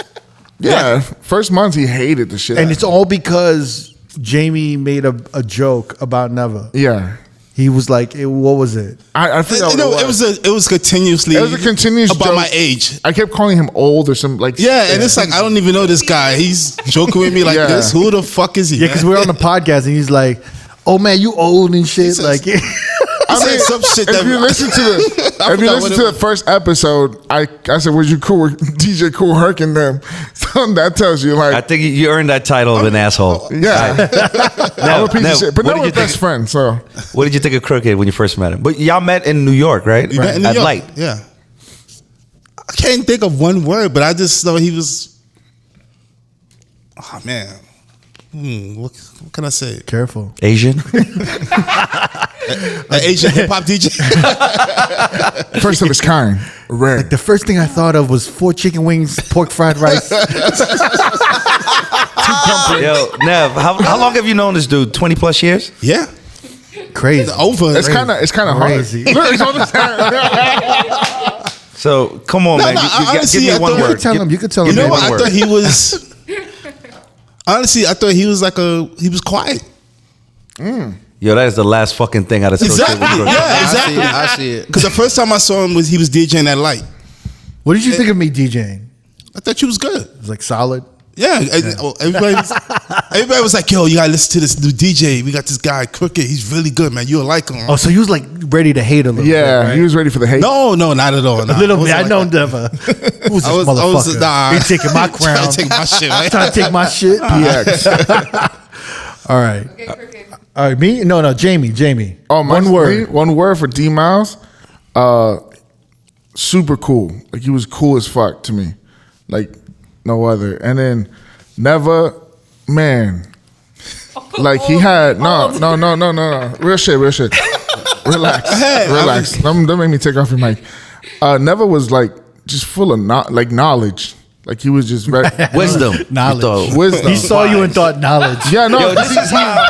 This is called He's old. spin. He's been around for years. This He is called must spin. know. No. You know, Cool Herc. He was like KRS. No, dead up. In PR, you would call this spin, right? Nah, he was First you accused him of being old, and then you spun it. Why? He's being real LA right now. You're being real LA. No, he was just he knew a lot about a lot of shit. Right. And he displayed that shit early on in our friendship. Okay. So I was just like knowledge. Crooked was just misunderstood. Misunderstood? Yeah, like Whoa, where did that come from? like people didn't understand. Like you're like it's as if you were speaking a foreign language to a lot of people. So it was like people just misunderstood you, So I was Like they thought I was an asshole, but I'm not really an asshole. Yeah. So you were just misunderstood. I was just like, this guy, like, he's far ahead of. Was it widely known that I was an asshole? No, it's your tone. Just Really? like you misunderstood me. No, Talking about. I know you. Check your tone. Check your tone. No, I know you too well. It's the You're problem. like, talk to me nice. I know you too well. That's why I had to start. Like, watch your tone, because if I don't check him now, it's gonna go up another level, and it's gonna go Don't up worry, I'm another not level. snuffing anybody here. I promise. Yo, we got to talk about that before we end. Yes, we do. For me, D Miles, I felt like he was like solid, like dependable, like just dependable and solid. You know, I knew him from Towers opening. He was just always there, great opener, always like professional and solid and dependable. Tim Duncan. Yes. There you go. I'll take that. I like that. Big Timmy. Big fundamental. Jamie, one word, goofy. Like, I take that. because I think I met you. I think you were there at Playhouse. Yeah. And you were there like, hey, like I came here to watch you. And I'm just like, all right. Playhouse in LA? Yeah. Oh, okay. And I was like 20, and 21, 22. And he just stood in like at one section of the club alone and just watched me. And I was like, damn, who's this goofy motherfucker like just watching me? Nah, I was with a chick, but yeah, sure. I was by myself. Okay. He was with a chick. Okay. No, I had just pictures kidding. of the night. No, I'm kidding. You got pictures? Yeah. Okay. All right. All right. So what I thought about knowledge over here. Knowledge, wisdom. Knowledge. Allah, knowledge, wisdom. One word. 5%. Peace, Or to righteous the, peace teacher. to the gods. Good God. I don't. Like I don't know. Like I saw him like a big brother teacher figure. You know, like I wanted to be where Neville was at. Yep. So when I first met him, I was like, that's where I want to be at. You know, when you want to take my spot? No. Yo, but he had the platinum Take chain over though? that No, like you know, he had a residency. before the platinum chain. No, like he had a residency. He had like calzone cases for his records. You know, and I was like, this is established. You know, established maybe. That's another word I would Inspirational. say. Yeah, you were like, he was like, I want to be where he is. Like, He was goals. He was inspiration. He was goals. He was That's what goals. Yeah, when I first met him. All right, we got a few more questions to get through. I'm gonna keep it pushing, right? Yeah. If you needed a lift, a ride home, a ride anywhere at 3 a.m., which one of your co-hosts would you call? Well, seeing as though Crooked and Never don't drive. No, let's just say everyone had cars. Everyone has cars. This is more about this is more who's like dependable. Who's there if you need to Yeah. cross somebody at 3 Who's a.m.? gonna answer your call at 3 a.m. and like give you a ride? It would be a toss. Oh, that's tough. I would go with Crooked. Yeah, Shit. because I know we be on the same. Wavelength. Jamie goes to bed early. Jamie don't be out like that. So I know you'll get a good chance at 4:30 in the morning. Crooked gonna be up because he on the same time as me. So I know Crooked he gonna have my back. All right, never. Jamie. Because he's done it before. I've been there. Made my guy some soup, man. Exactly, man. So yeah, I'll say Jamie. How about Jamie? How about you? Yeah, I definitely have to go with Crook. Like if I need something, I mean, it's been in the past where I've fucking stressed out and I panic. I need a call. Somebody, I've called Crook. So yeah. So Crooked. I wouldn't call none of these motherfuckers. You gotta pick one. I know Never ain't gonna pick up at 3 a.m. No. D might be up. He might not. I don't know. It's a toss up between Jamie and D. But yeah, I don't know, man. Pick one. You gotta pick one. They both picked you. Yeah, maybe Jamie. I don't know. D, like I've Damn, hit him D, up did at that certain hurt? times. You know, I've here's the thing. My vouch is that I've never missed a call for the 5 years. I've never missed any of his calls. Yeah. I'll hit him up, but like I'll hit D up and he'll just disappear sometimes. Yeah. You kind of a even mysterious motherfucker in sometimes. person, he disappeared. Yeah. Wait, Jamie, do you have Crooked on emergency bypass? Yeah. Oh yeah, that's why. 1,000%. Love. My shit's on Do Not Disturb, but Fire. my guys get through. That shit rings. You guys are pretty dependable, but there's times where D will disappear. Yeah. Even in person. Doing D shit. I don't know what. Yo, tomorrow at the party, keep an eye on D. Just keep tabs Like on him. he'll He there's been, disappear and then come back. yeah. There's been times where we have an event and he's like, I'll be right back. And I'm like, okay. He did it in Austin, The Irish goodbye. which is crazy. Yo, he didn't I don't ask where he's going. He's just like, he did it I'll be right mid set. He's like, yo, I'll be back. I'm like, yo, you going on in the next hour? I'll be back. I'll be back. All right. Comes back a little huffing and puffing. Comes back though. He comes back, but he's there. So yo, everybody voted either for Crooked or Jamie. Yeah, You pretty guys are much. tied Yeah. 2-2 votes. So because we're losers. big up. We're too fucking nice, is what it is. All right, moving on. If your sister was to marry one of your co-hosts, she has to marry one of the co-hosts. Which one would you co-sign? Crook. This might be like the ride home at 3 a.m. Who you got, Nev? Definitely not D.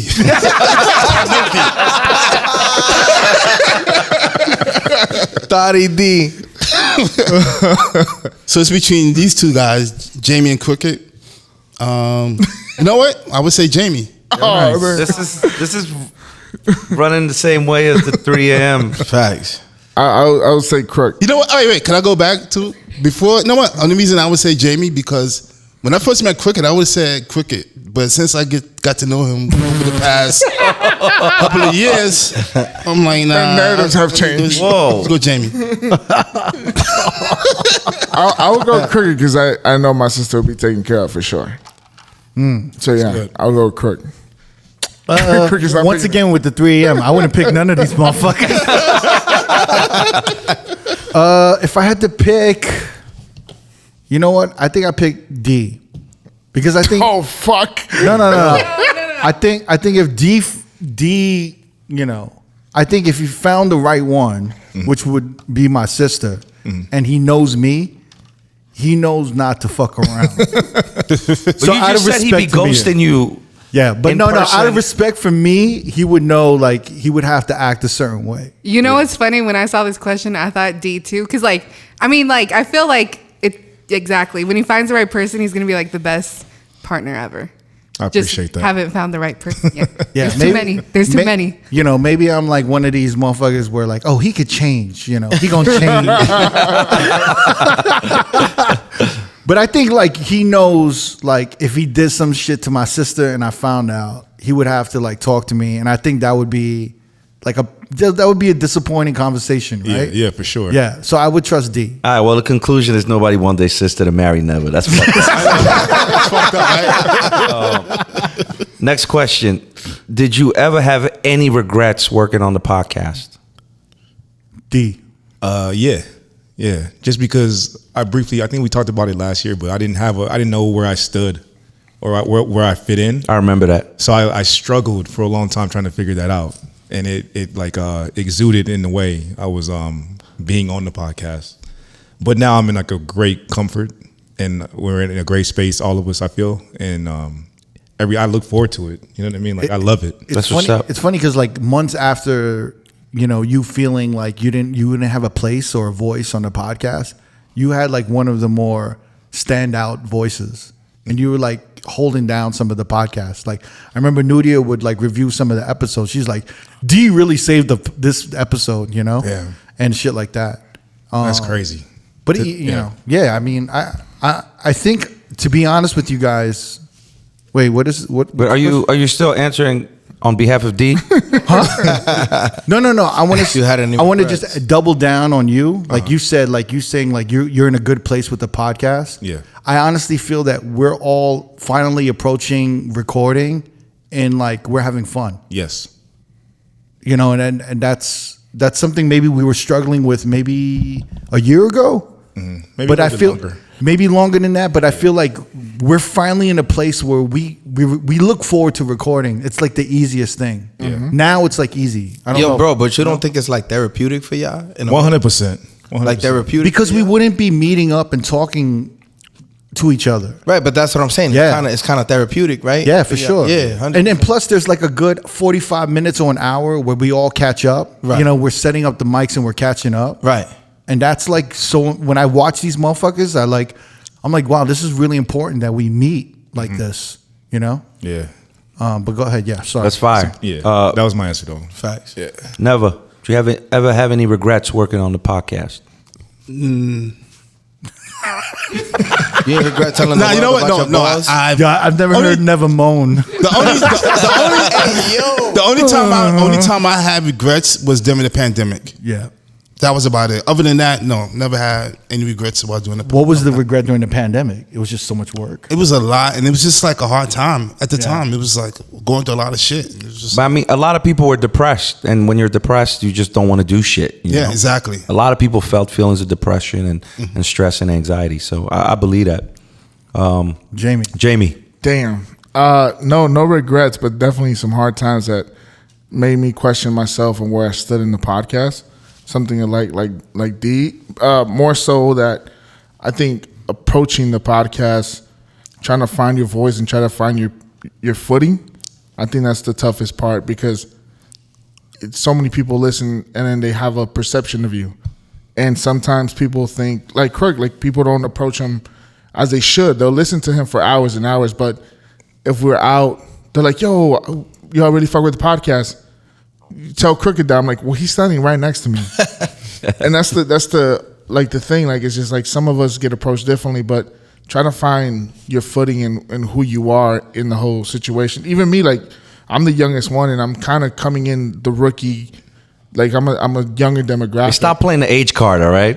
No, you need to retire. He's not that young anymore. No ageism.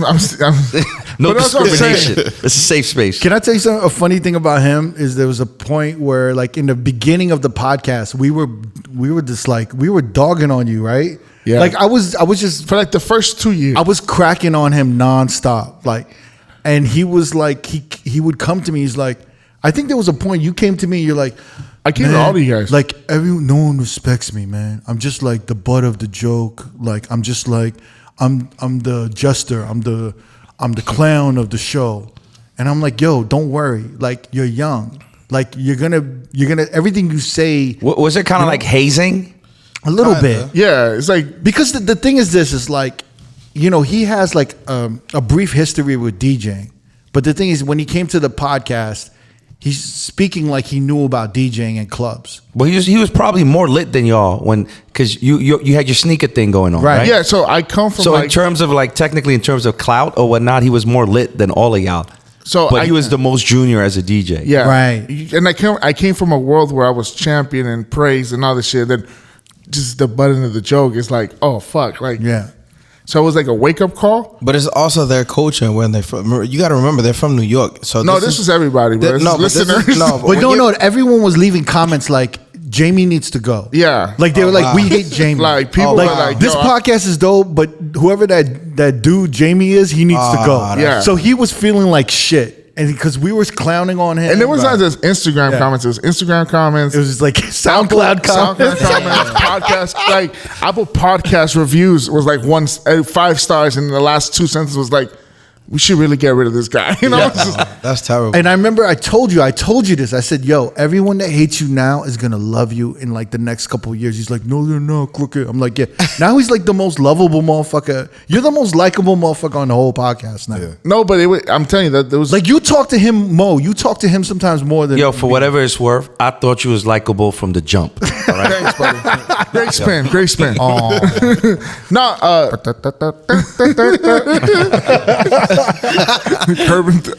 was gonna say no, but that was the biggest struggle. I think just finding my identity through all the shit. But it was never a regret. Like them long nights, me Crooked yelling at each other over a fucking episode name, title, and fucking up here and there. It was just never like I never was like, nah, fuck this shit. It was more so like I need to go through this as a learning experience of what I need to just learn from this motherfucker and from everybody in the podcast. No, but just know these 2 New York guys cutting your ass is a term of endearment. Because Yeah. I'm dead ass.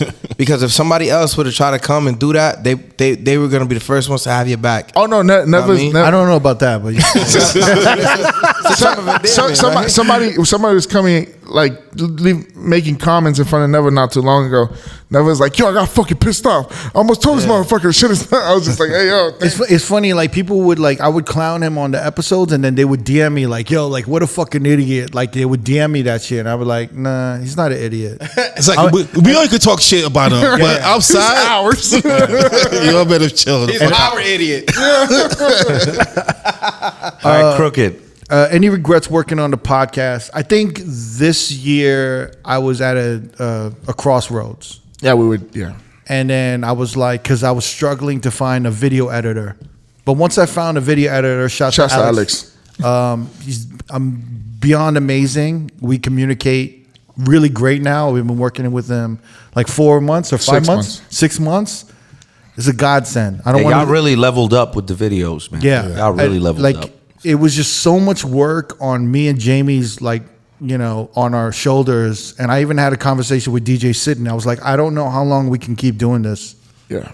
And I love doing this, but it's like, it's too much work. And I started having regret because I'm like, wow, we're about to approach 5 years. Should I end it at 5 years? And then my regret was like, I wasted 5 years. We were going to cap it at 250. Yeah. So I was like, I wasted 5 years of my life doing this podcast and I'm about to end it. I'm like, dude, how, you got to figure this out. You have to figure this out and like keep it going because it's like, you just wasted 5 years. So I was battling a lot of regret at that time, but it ended up working out. Not for nothing, even Nudia helped us out along. Nudia was a godsend. Nah, she helped us. Oh God! Shout out to the queen. Shout out to the queen. No. She came in last year, and she just came in out of a suggestion. She's like, "Yo, you guys should do a best of." And then I told Cricket, I was like, "Yo, we should do a best of." And he said, "Who said that?" I'm like, "Nudia." And she goes, "Well, tell her to work on it." No, he was like, who? No. He was like, "Tell her to work on it. Tell her to do something, and then show it to us." And then she did. And then we're like, oh shit, she did it. She showed improved. You know what? Like I actually, I got to give it to you, Moma, because like Moma is like one of the people I go to when I talk about like delegation, like just expansion, anything dealing with like, running a company or running a group. Like we talk all the time about execution, operations, and just all of that shit. And really, I really learned from him to not do everything. Because you remember when I had the clothing brand and the boutique, I was doing everything. And he just kept telling me, you have to delegate, you have to trust motherfuckers and like let them do their thing. And like now, I don't know, like I'm so stubborn, but like I'm finally in a place where I'm able to delegate and let go of shit. And I know it's not going to be 100%. Like 70% is great. 80% is excellent. 90% is outrageously, amazing. But like learning from you and what you've done with everyday people and us having those conversations, that put me in a better place to where the podcast is right now. Yeah, but I mean, I don't know if I told you that, but if you do everything yourself, you're gonna get 100% right. Yeah. But the stress that you're going to put on yourself is not worth it. Exactly. Right? And that's where you get diminishing returns. Mm-hmm. So all you got to hope for a team, then get 80% right. Right. Mm-hmm. And then the 20%, that's what you work on week in, week out. And then after like 6 months, a year, they're getting 92, 93, 94%. And guess what? You're getting years back on your life. Mm-hmm. You feel me? And whatever you're doing is usually would grow, would expand, and would get better. And that's my whole thing in life. I do not like stress. You feel me? So I will hire people. I will delegate. I will pay money out of my pocket to reduce the stress. And you'll end up finding out that within 2-3 years, now you're making even more money because somehow all this help kind of grew the business. Yeah. I think that's like the Korean in me because I'm like, man, like, the expenses are just adding up. Like, and I'm just like, there's too many expenses. Like I got to minimize expenses. I could do it. I save money, like that way. It's like my mom. But it's like in the end, it's like you have to let go. And then you have to give people 6 months to a year to really like master their position and whatever they're doing. You know what I'm saying? Yeah. And they have to be able to kind of like, you're a hard worker, bro. I mean, hard worker. It's one of those things where. I'm sorry, Moma. No. What were you going to say? No, you have to become like a crooked whisperer. Right. You have to look at something and be like, what would Crooked want? How would he do it? because I don't want this motherfucker to go off on me, you know? So that's the incentive for people to get it right. Well, I'm trying to change that. I'm not trying to fucking yell at motherfuckers. But Yo, we next still got question. a whole bunch of questions. Let's go. This is nice. We can get some tea on this one. Was there an episode that never aired? And can you let us know who the guest was and why it never aired? I will say I'm not going to give the names and why it didn't air. It didn't air for a couple of reasons, but one of the main reasons, and I think it's for all 4 episodes, I think every DJ was in a weird place in their life. Yeah.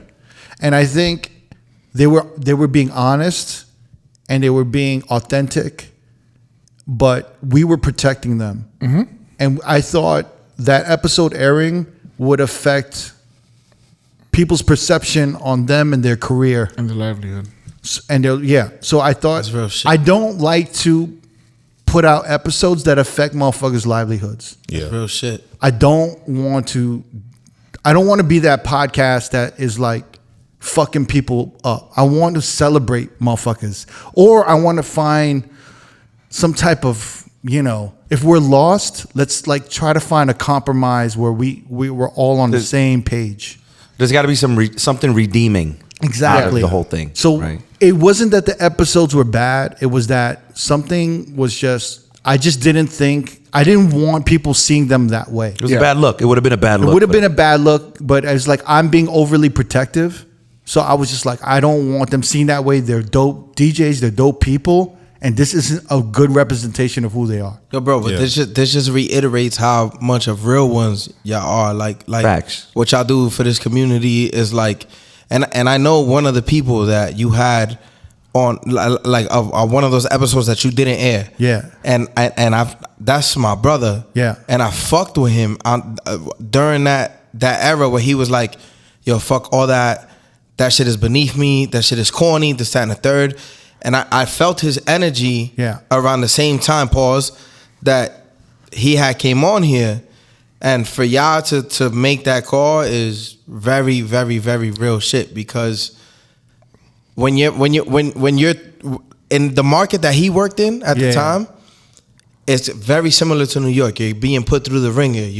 You're bigger than the people that are headlining. You're opening for bums. You're opening for fucking socialites and influencer DJs. So I can understand where the frustration came from. There's a lot of frustration with a lot of these DJs. Right. And so but I don't want that shit coming off, because I don't think that, look, like a DJ story shouldn't be their bitterness towards the industry. Correct. There should, and if there is a point where they are bitter, correct, there should be an ending where they kind of understand a little bit more. Yeah. I don't know, Moma, you can probably I mean, at the end of the day, you didn't use the clickbait. At the end of the day, one of the guys is one of the DJs that I have the utmost respect for and that I grew up listening to, and I think he's amazing. And then he sounded completely defeated. Yeah. And that, like, listening to his story actually hurt me. And so I'm thankful that we didn't put that out, because I know that's not a great representation of him or what he's about or the things that he's accomplished. And if we would have put that out, I mean, I probably wouldn't have slept good at night, because I know the real him, and we all do. And it just wasn't where he is at is not the dude that I remember killing shit. You know what I mean? Well, and I mean, we spoke about it, so there's kind of like no knowledge, but one of the 4 had a chance to kind of redeem himself and kind of come back and kind of give us a better take of, and we even spoke on that episode about what he was going through. But definitely there's been one in the recent times where the guy came on and he was just complaining, and there was no solution to the problem. It was just, I'm in this hole and this is my hole, and we were trying, like, Cricket really fucking this is the thing. If you talk to someone and there's no accountability and everyone's to blame and the world's to blame, there needs to be a little bit more self-awareness and self-discovery, right? Because it's like, well, what do you control? Yeah. And, at that point, I'm more concerned about that person than the fucking recording. Yeah, because then we stopped the recording and Cricket's like, yo, I'm very concerned about this person. I mean, they say misery loves company. I mean, but the thing is, I'm not going to let you come on the podcast and complain about all of these things that actually, like, don't really exist, but they exist in your head. And it's like, you're having a bad time right now. It's hard right now. And I know that. But it's like you have to go back to what you love. And this is what I told him. If you're just kind of wallowing in your own self-pity and you're hating everything in the world, you feel like the world is against you, you have to serve others. That's literally the best thing for you to do, is to start helping other people and serving other people. That's the best thing you can do. I think Exile was the perfect example of that. Yeah, it's just like The perfect. It's like get out of yourself and help somebody else, Right. serve somebody else, support somebody else, and don't try to find something transactional. Right. But I'm not going to summarize this person because, I don't really know him that well. Yeah. But in the end of it all, there's been episodes, and it was because we care about the people that we were interviewing, and we didn't want them looking fucked up. That's That's love. real shit. That's So love. it's the Yeah, that's real opposite of shit. drink champs. Like, Yeah. No. Right. Well, it was a one-time thing. So. It's relaxed. So all right, and What's the next one? staying in the spirit of community and all of that, what's the most helpful advice or constructive criticism you've received from any of your co-hosts? I think during the pandemic or right out of the pandemic, me and Crooked had a conversation, and I think that he knows I love sports. So whenever he needs to reach me mentally, That's true. he True. uses like a sports reference. And I So- don't know sports, Yeah. so Here's it's like the some sad finest story. shit. I'm like, remember? So like we were just talking, and he was telling me the importance of team and knowing your position. He used the Last Dance a few times. And so we did like the whole Phil Jackson, Jordan, Pippen, Rodman thing, and that resonated with me heavy because being able to, I played sports my entire life, so I understood exactly where he was coming from and where he was trying to get me mentally to understand where I need to be. Mm-hmm. And I always love sports references, and so for him to take time and care enough about me to use one in that instance when I was in a dark place was invaluable to me. So that I'm always appreciative, and I think about it even to this day when I'm like in a struggling point. I'll think about a sports reference and like, okay, what would I do in this position? I still need to play my position on the team because I can't do it individually. Like the team has to win, and if I'm doing my part, it in turn helps the team win. Word. Yeah. Shout out Crooked for nailing the analogy. Yeah. Good job. He's been doing that lately. Crooked hit him with the Ricky Bobby. If you ain't first, you're last. Never. You ever get any good advice or constructive criticism from the gang? Crooked always has. You know what? Not for nothing, Crooked. You always have helpful advice. And you also really have constructive criticism, which is, which is a good thing because people need that. And I know sometimes I'd be like, yo, fuck you. You don't know what the fuck you're talking about. But at the end of the day, you're... So give us an example. Shit. I'm not going to say anything constructive criticism, but some good advice he gave me about my house. Like there have been times I felt like selling the house, and he's like, yo, never sell your house. Keep it. That's your legacy, whatever. You could pass it on to your family or whoever you want to pass it on to. And I mean, that's one example. It's like for me, like he's the first one to own property in his whole family. I'm like, don't ever get rid of that shit. Like that get passed down to your kids, your nieces, like no matter what happens to your family in New York, let's say New York blows the fuck up. They can come to Vegas to your home and you own that shit. And it's like 30 years from now, it's going to be worth more. You know what I'm saying? And then, at that time, just keep it in your name. I don't know. I think it's really important. That sound advice. You get any good advice, Jamie? From all the guys, actually, each one kind of helped me, through my, my early days of DJing when I was struggling, trying to figure it out. Crooked always with the consistency level of just telling me, just keep going, like head down, just work. Like you have, like literally, like don't be complaining about shit. You have to go through these things. Also, Never is like, yo, this shit's gonna happen. Like I'll complain about some shit to him, and he'll be like, yo, this shit's gonna happen over and over and over. Just get used to it, but work around it.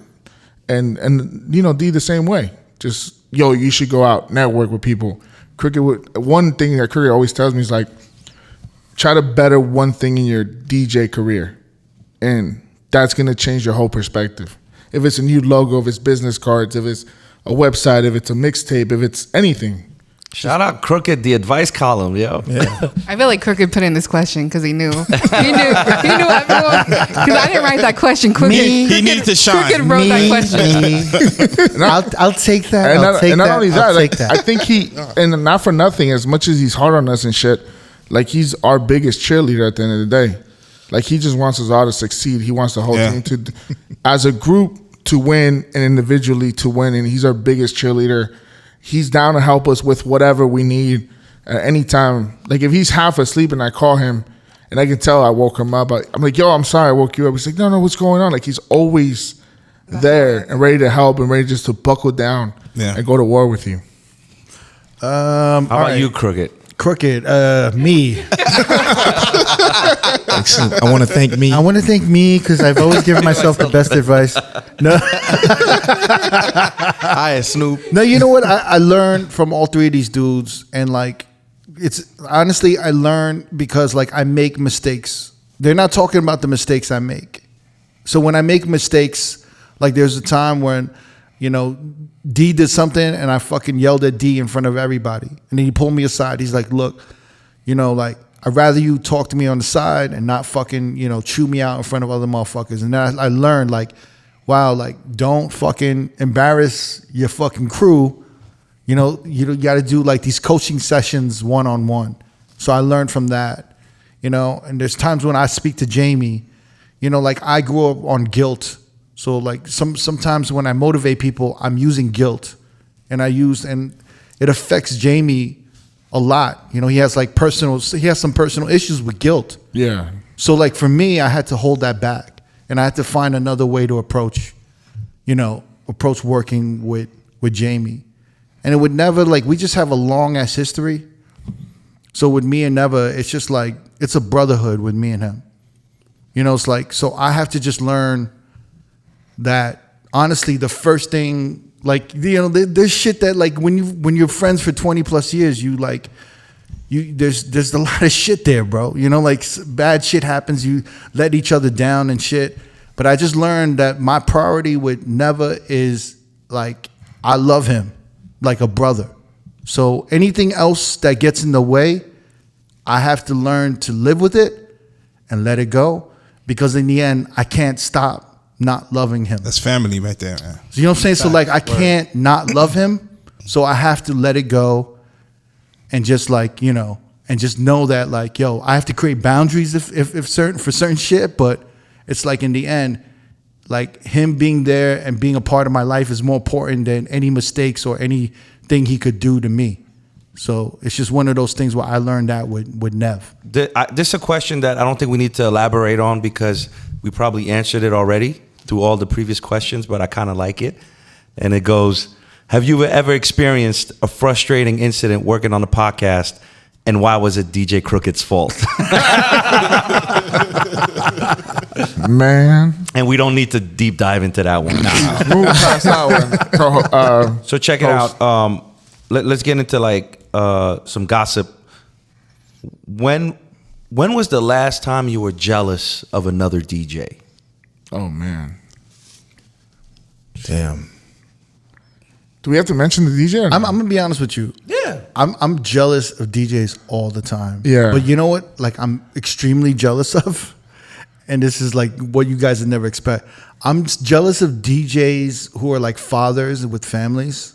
Mm-hmm. Like, when I see them post pictures and like videos of their family and the way they can juggle DJing and family life, I'm very, very envious. Yeah. Being Being like a single dude, you know what I'm saying? Like, I'm so jealous. But it's not like a jealousy where, like, I hope y'all motherfuckers die. It's like, it's like That'd a be jealousy. OD. It's a jealousy of, like, you know, like, oh my God, like, it's possible to like have a wife and a kid and be a DJ. And I'm sure it's not all perfect and shit, but I really love, it inspires me. But I am jealous. I'm like, that looks nice. You know what I'm saying? Like, that looks dope.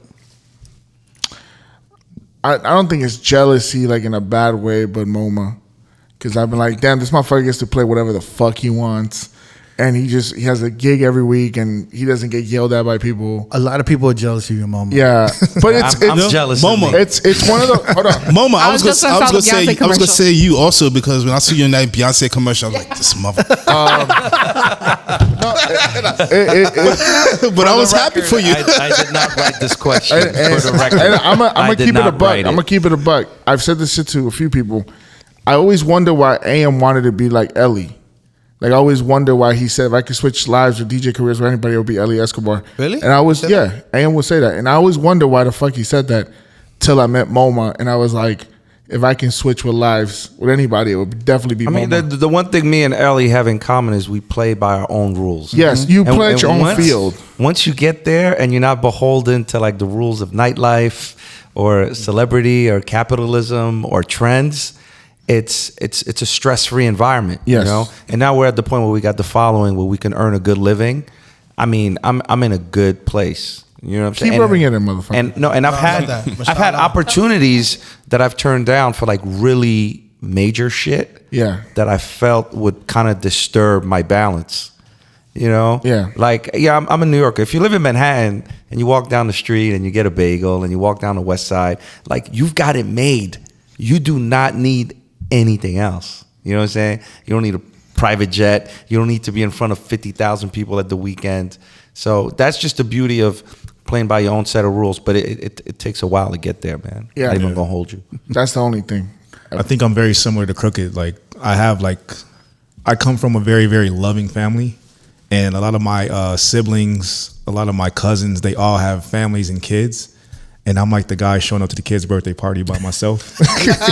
You know what I mean? So there's this level of like envy where I'm like, damn, man, I wish I could have this. How can I balance, having a wife and kids and DJ? So when I see, Four Color Zach and, Vice and Marvel. Scratch Bastard, Marvel, like these dudes have beautiful families and kids. And when they post it on Instagram, I'm just like, man, like kudos to them for being able to have that balance. And I see how happy they are with it. It's like a level of happiness I have never experienced, and I want that for myself. And I know it's a lot of work. Yeah. And I know it's a lot of sacrifice, but it's one of those things where I'm like, I'd rather do that work and sacrifice than do some of the other shit I'm doing right now. You know what I mean? Yeah. But I'm also envious and jealous because I feel like when you have a kid and when you have a wife, your perspective on work and money and success changes. Mm-hmm. There's an urgency. There's like a do or die like switch that turns on because you're like, holy fuck, I got to take care of this kid. What is this kid going to do when college comes up? Mm-hmm. And I don't have that sense of urgency. I may be a little too comfortable with being single. So like I'm very curious and I'm jealous because I'm like, if I had a kid, would my hustle triple or quadruple? It would. Yeah. Definitely would. Because I'm like comfortable and I'm like a little complacent with certain shit. But like if I had that kid and I had a wife, I'd be like, I'd have to answer to somebody. You might also just work smarter, not harder. Exactly. I've seen that. Yeah. But that's not always an option. Yo, let me see that deli on bottom, motherfucker. You drink that whole shit. Oh my gosh. I heard it. That's not necessarily. I was trying to whisper because it's not my segment. No. But you can relate because you balance it. I have a son and I have. When you were FaceTiming your kid and your girl. Oh, Cricket was crying. No. I was like, that's beautiful. I love that because I travel all the time. I ain't FaceTiming no motherfucking showing them where I'm going. I'm like, yeah, look at my view and shit. I'm not like doing none of that shit. I feel like my responsibility as a father is to show my son that it was dope. The world is your playground, bro. Yeah. You know what I mean? Like, I'm in Vegas. He's like, you want to see? His son's like, I want to see, Dad. Let me see Vegas. And he's like showing the view, and I'm like, oh, that's nice. I ain't showing nobody nothing. He touches me. Hey, I'm in San Diego. Look, I'm like, all right, let's keep it moving. Let's do it. Do you have a bucket list of guest DJs you'd like to have on the podcast? Not even necessarily guest of DJs. It could be anyone. I think we got a lot. Yeah. There's so many. Just a few. My number one is Riz. I need to get DJ Riz on. And why haven't you had Riz? I just think it's, we Timing. have to go to New York. It's timing. It's also like, I don't He don't wanna- want to do it by himself also. Yeah. So it'll be like Riz in the clips. Yeah.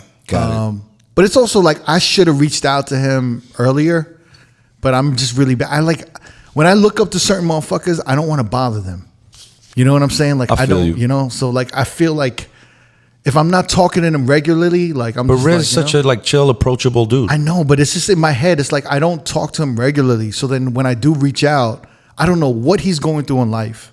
And I'm Right. like, hey, I'm in New York. Want to come on a podcast? It just sounds like I don't know what could be happening. You know what I mean?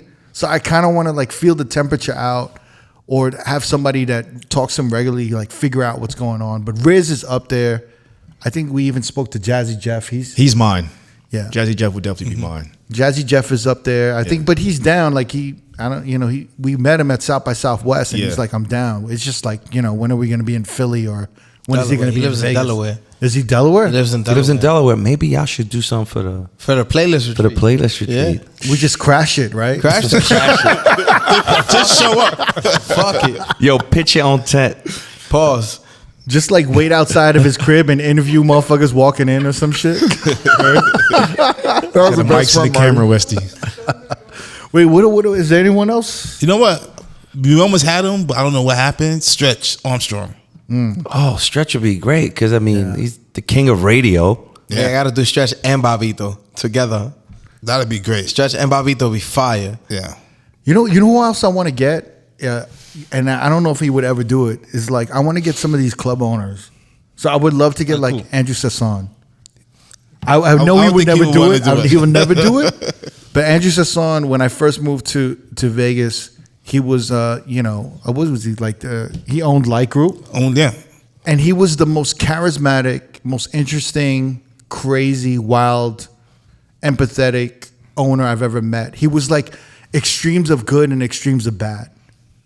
It's like he did something crazy, but then he did something amazing. So it's like it was hard to like pigeonhole him as a bad person or a great person. Do you know what I mean? It was like he would yell at somebody, make someone feel like shit and cry. They would quit, but then he would celebrate someone, promote them, and like champion them. And then he would help like all of these people. And he was such an interesting person, and he was actually inspiring to me when I first moved out here to Vegas. But I never really expressed that to him. But I would love to talk to him, and talk to like Dave Grutman, like some of these owners. I would like to talk to them in the clubs and stuff like that. Last question. Last question. In the last 5 years, what's your favorite memory from the podcast? Miami. D? I had Ooh, that was quick. That was an amazing time. Pause. Like, I think we were there for an entire week. Yeah. And we got so much work done. It was a dope environment. We hung out. It wasn't with the homies. stressful. It wasn't. It was never the felt greatest stressful. Airbnb of all time. Like, we would get our work done in a day, go eat with the homies, interview the homies. We had some amazing interviews. We had a Like, pool. We had everyone was kind of like Like- lounging around. It was like the Big Brother house, but just R.O.A.D podcast, and kind of like we all come together for lunch. We would And cook. We would cook. You know what I mean? Like, it was just a vibe, man. I loved Miami. What was dope about Miami, because immediately after I talked to Moma, and then he had the everyday people schedule. So like some of the dopest cities is like London and like Toronto. And I immediately told him, let me know your schedules when you hit London and Toronto. I'm like, we're gonna follow you. So like, it would have been like Everyday People Road podcast in Toronto. We would have interviewed, we would have stayed there for the week. And he would have known so many DJs. He would have brought them all to the podcast. I mean, we had it all mapped out, but that was had the it. year of COVID, right? Yeah, That was the year of COVID. we had so much shit. Maybe next year. Yeah. I would love, because we want to hit up Atlanta. So if we hit up Atlanta when you guys hit up Atlanta, that would be perfect. Yeah, we're running all that. Atlanta, London, Toronto. We're trying to add Paris, Amsterdam. We're trying to add Chicago back in the mix, DC, Houston. I mean, it's going to be hectic. Chicago would be crazy for us too. Yeah. That's something. There's a lot of DJs out there. It's going to be hectic. So I would say Miami as well. Miami and even though Neva wasn't there for North Carolina when we did the Dreamville Fest. Yeah. Just when we travel, it's mad fun. New York was super fun. we had Moma, Goldfinger, and Ellie in one room at a point. It was just when we get together, we just execute what we got to do. But those traveling trips are always fun. Just even scheduling them, like Crooked trying to figure out if we're gonna stay in a hotel or Airbnb, and like how far from everything. So it's a very cool like experience when we travel together. So those are the definitely funnest moments. And I definitely got to say Miami as well. Really? Miami was just fucking fun. Yeah. And I think the guests we had too, man. Like just you know what I mean. Like some of the guys, like the Who were the stories- guests in Miami? It's like We Bill Spector, Yeah. Mauricio, Raul. Jessica Laz. Who. Legends. But y'all went Oh, for legends, what? yes. Art Basel? No, we just went like in November, like in the middle of November. Yeah. And Oh, so it wasn't like Yeah. WMC or nothing like Nothing. that? We had, Oh, wow. like Yeah, Pace, Laz. Pace Rock, Yes. Silent Addy, Spencer Tracy. Yeah. Silent Ad is dope. It was dope. It was like good energy. It was like dope people's, and it wasn't like a hectic schedule because I usually do a hectic We schedule. would do like maybe 2 a day. Yeah. Fit in meals. Even LA, we just did the LA run. That was fun too. Like we just didn't plan out eating correctly, but at a point, I mean, when we got it going, like we had some great guests that will be coming out. But those were fun as fuck. So, Crooked, what's your favorite memory from the podcast? Shit, it's hard because it's like I don't really look at shit like that. Like I don't have a favorite memory, but I will say there is a point in time this year when you guys were setting up, and I was watching you guys set up, and it was like I was looking forward to recording, and that was maybe the first time that I ever realized that I was like, damn, like recording has become fun. Yeah. And it wasn't work, and everyone was doing their thing, and it felt like I really felt like, wow, it took us 4.5 years to get to this, and I appreciated that moment because I was like, I'm not worried about anything. I'm just like, it's not even. Sometimes I wasn't even taking notes. Like some of these episodes when it was just us, we were just talking, and I was just like, it took us however long to get to here, and that I was very proud. So like I remember that I'll remember that forever in 2022, that this recording started becoming fun, and I started appreciating this time. Like I literally started thinking in my head, like, wow, this isn't gonna last forever. So like I'm gonna remember this time when this is fun and it was easy. And and we were getting to spend time with each other. Yeah. That's dope, and it's dope that it happened recently. You know, that Yeah. means the sky's the limit, man. Y'all can just keep getting better and better. Yeah. That's fine. Oh, real quick, I know, it wasn't about me, but I did want to say something. I know this is like a beautiful moment right now, but Jamie's like keeps holding the mic. In case you don't know, we're sharing a mic right now. So me and Jamie have been like arm wrestling for it the whole time. So I know like y'all were so supportive when I moved to Chicago, and I didn't know anyone when I moved. So like so many people reached out, and those are like the first friends I had. So Through the podcast. Through the podcast, yeah. So they listened, they hit me up, but like I would have had like no friends because I literally didn't know a soul before I moved. So I just wanted to shout out like 2-time Fast Track, the Bulls DJs who put us up at the Chicago Bulls game. They put a shout out to R.O.A.D podcast up there, J Funk and Marquis, and also the Rockford crew. They had me out to open for Boy Genius. Shout out to Boy Genius, Rick Monster, and Batista. So I just I didn't know when I was gonna have a chance to say that, but so thank you. Shout out to R.O.A.D podcast, connecting Yeah. DJs everywhere. Yo, shout out. Yo, I want to thank you guys flying to Vegas, and then like going straight to recording. Like a lot of people don't realize how draining this shit is, and you guys are here like fucking soldiers, and I appreciate it. And I'm glad that we could spend our 5-year anniversary with you guys for this episode and for the event that we're gonna do tonight. Yo, bro, I'm It's all I'm love, honored, baby. bro. It's all love. I'm honored. Yeah. Real talk. Yeah. Thank you for And having also, me. we celebrating Cricket's birthday. Yes, sir. Right. Happy birthday, La bro. quinceañera. Yo, listen, the last Korean's birthday I went to, I knocked somebody out. So tonight, we're going to chill out. Yo. James Wang. Chill out. James, shout out to James Yo, Wang. you know what? Like Wait, you knocked out James Wang? No. Never. Yo, How rumors get started. Never. Well, he said James Wang. I'm like, No. He knocked somebody out that was kind of like talking shit to James Wang. Oh, heavy. Yeah. The but Asian Avenger. Heavy. his name in my phone is Marty Mong Rock. Because he was Mong. Hold on, before we wrap up this fucking episode, let me explain. Let me tell you. Hold the bottle of De Leon that you finished by yourself. Nah, let me tell you what happened. You might as well finish it up, man. Yeah, Just like give me a that. sip. It's fine. Knock it out. Let me tell you what had happened. Wait, what are you telling right now? The Mang story. No. There's no way you're going to tell that story. You sure? Yeah. Okay. I love you, though. I thought you wanted me to No. There's I no think way. he's wrapping up. Perfect. There's no way. Perfect. No, there's no way I'm letting you tell that I'd rather not. I want to hear off camera, though. I'll tell you off camera. I'd rather not. Yo, Marty, Moma, thank you. I appreciate it. Nudia, I'm so you happy guys. you could be here. Love y'all. Thanks. Maybe next time you'll give me a mic.